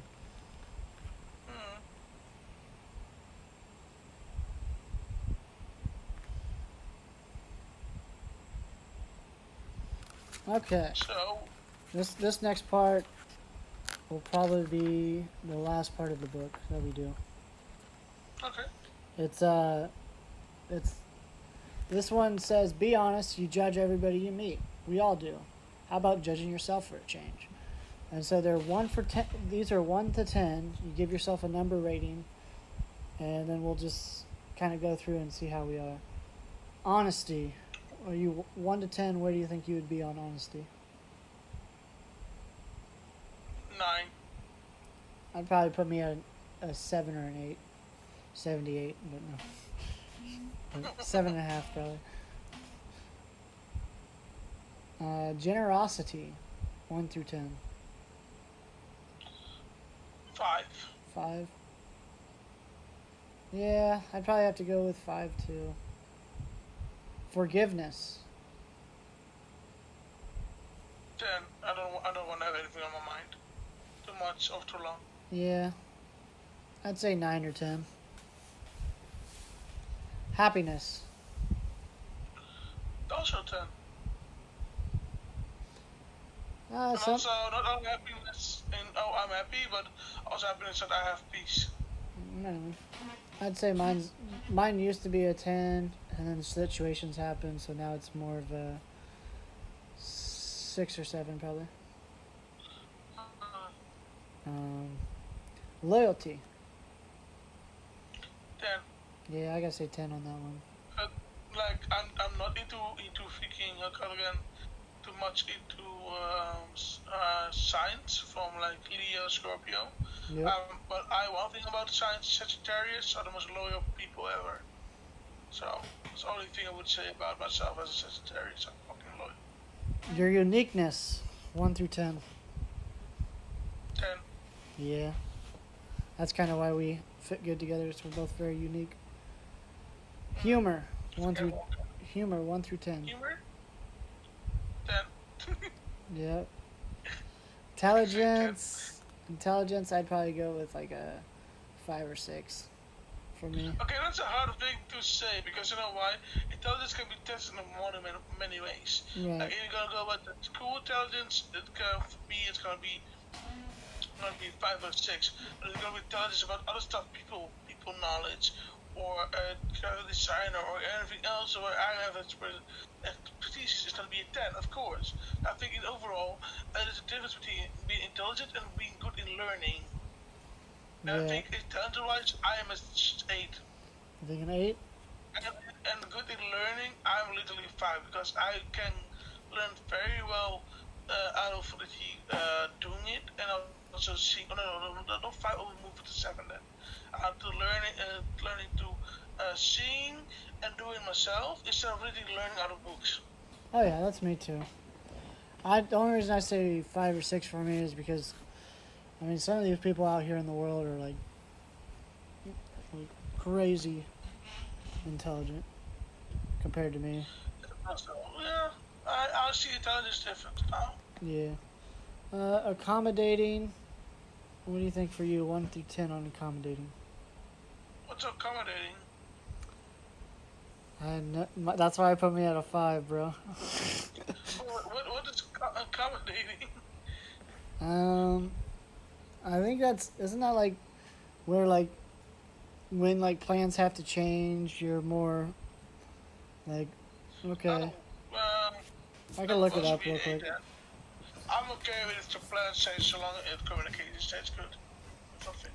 I'm gonna look it up real quick, make sure that's what it means.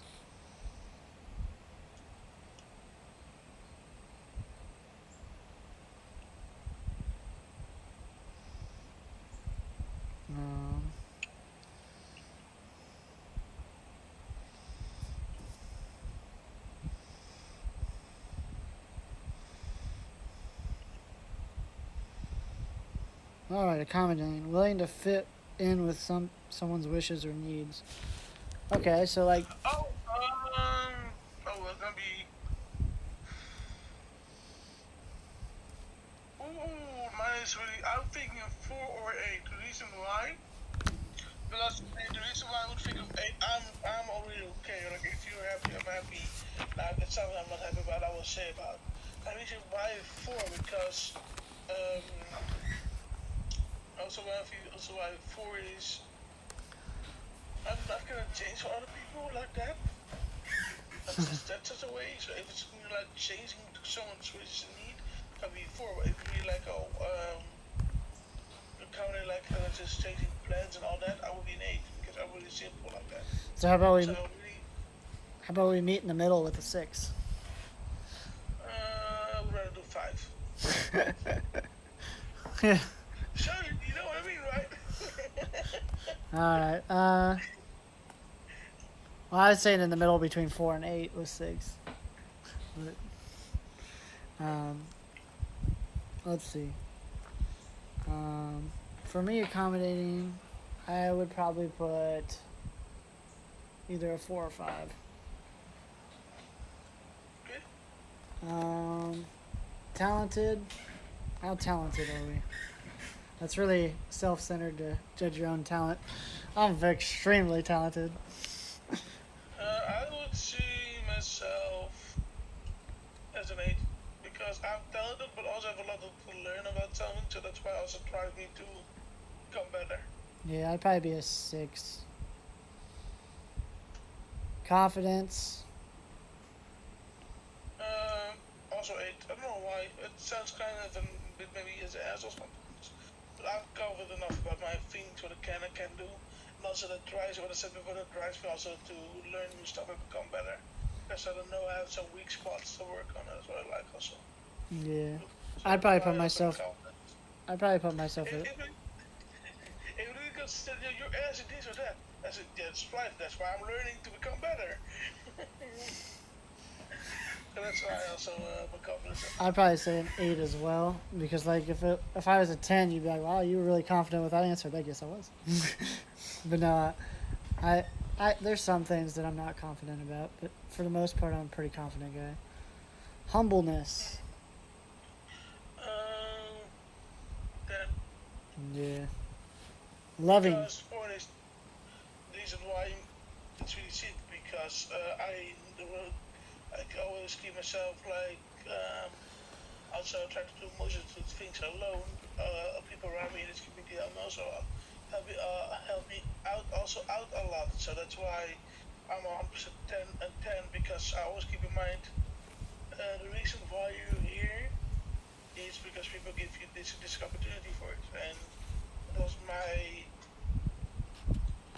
work that I don't know, I made it out of work, but I never forget that I got the opportunity for my person. So, loving is the next one. Loving, also 10. I'd say mine's probably at like a 3. With loving, right? Yeah. I'm a. Loveig, right? That word always scares me. So. I know what you mean. So like, I don't see loving as the intimate thing anymore. It's more now as a universal thing Yeah.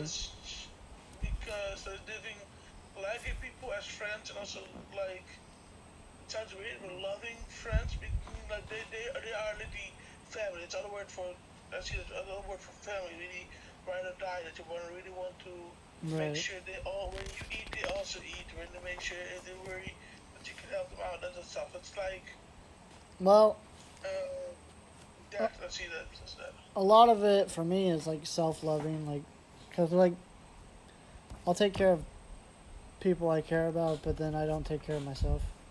But then That's there's stuff like, like the family that I was born with isn't the family I choose. Is kind of like something that I kind of grew up with. So like, for me, it was always like I make my own family, and so like, I'd say like I have to be pretty low for the reason that like my family values with my actual family are lower than like uh, values with my friend family. I So think that one thing is the blood of the covenant is thicker than the water of the womb. yeah.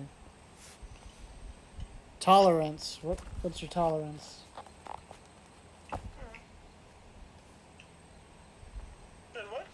Tolerance. Talents. Talented. You mean talent? Tolerance. Like as in you tolerate. Uh, 8. Yeah. Tolerate a lot of stuff, but depends if you've gone too far, you're out of here.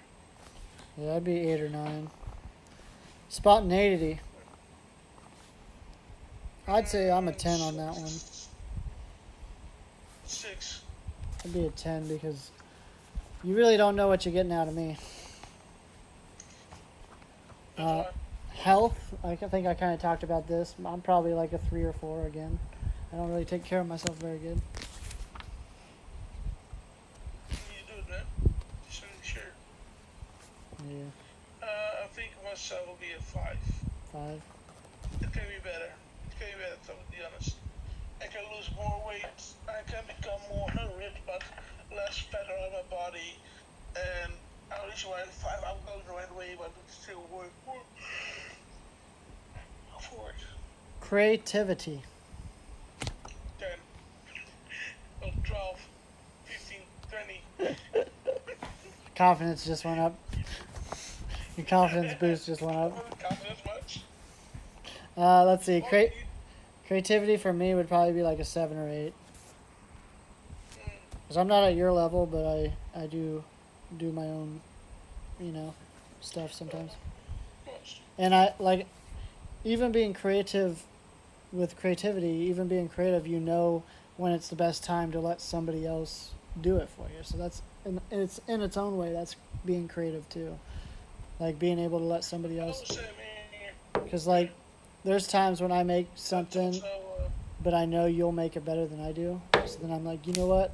I'll just let him do his thing, and I totally trust that he'll do something good. Fashionable, I'm like a 2. Fashionable.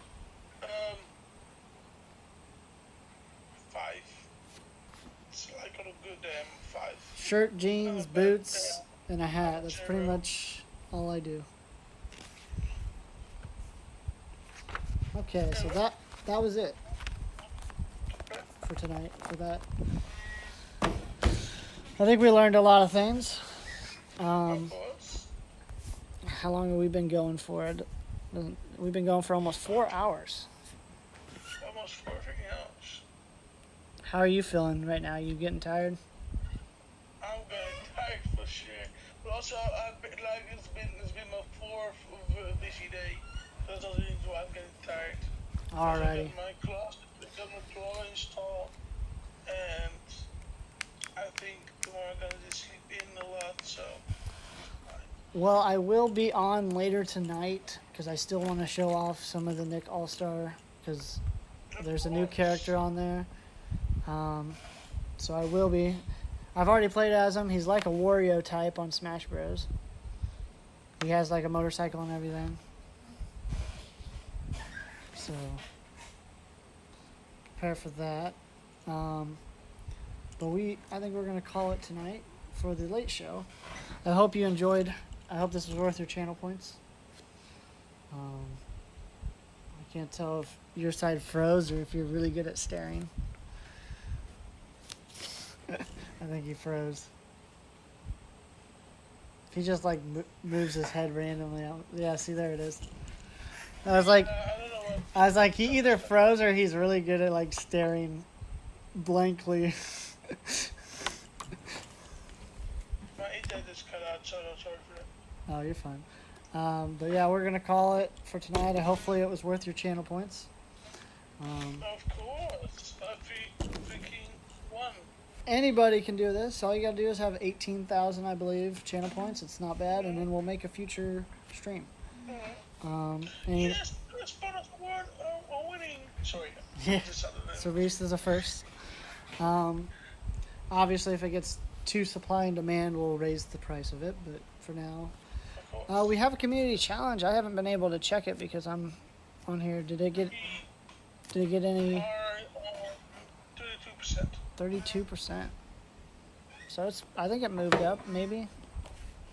It had 12K last I saw, or something, 10 or 12. What? Oh. Earlier I flinched because there was something in here. And it was a freaking butterfly. That moment when you get scared by a butterfly. Unfortunately, I cannot send the raid through this way. I would have to switch off this way. What? I can do slash raid for you, by the way. I think we should do one more thumbnail for the thing, and then we will call it. Let's get some kind of like silly face going.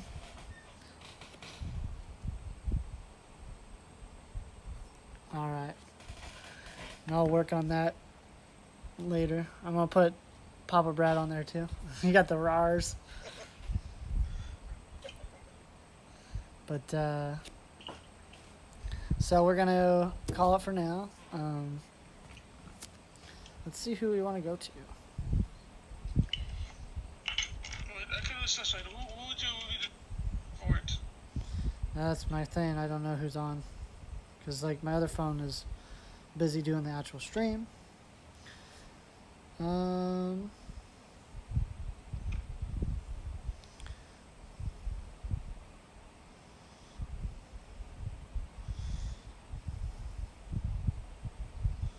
Let's see. This guy, he's kind of newer to the community, but he comes in here every once in a while. I got it on this phone too. Just because it's not spelled like normal, you know.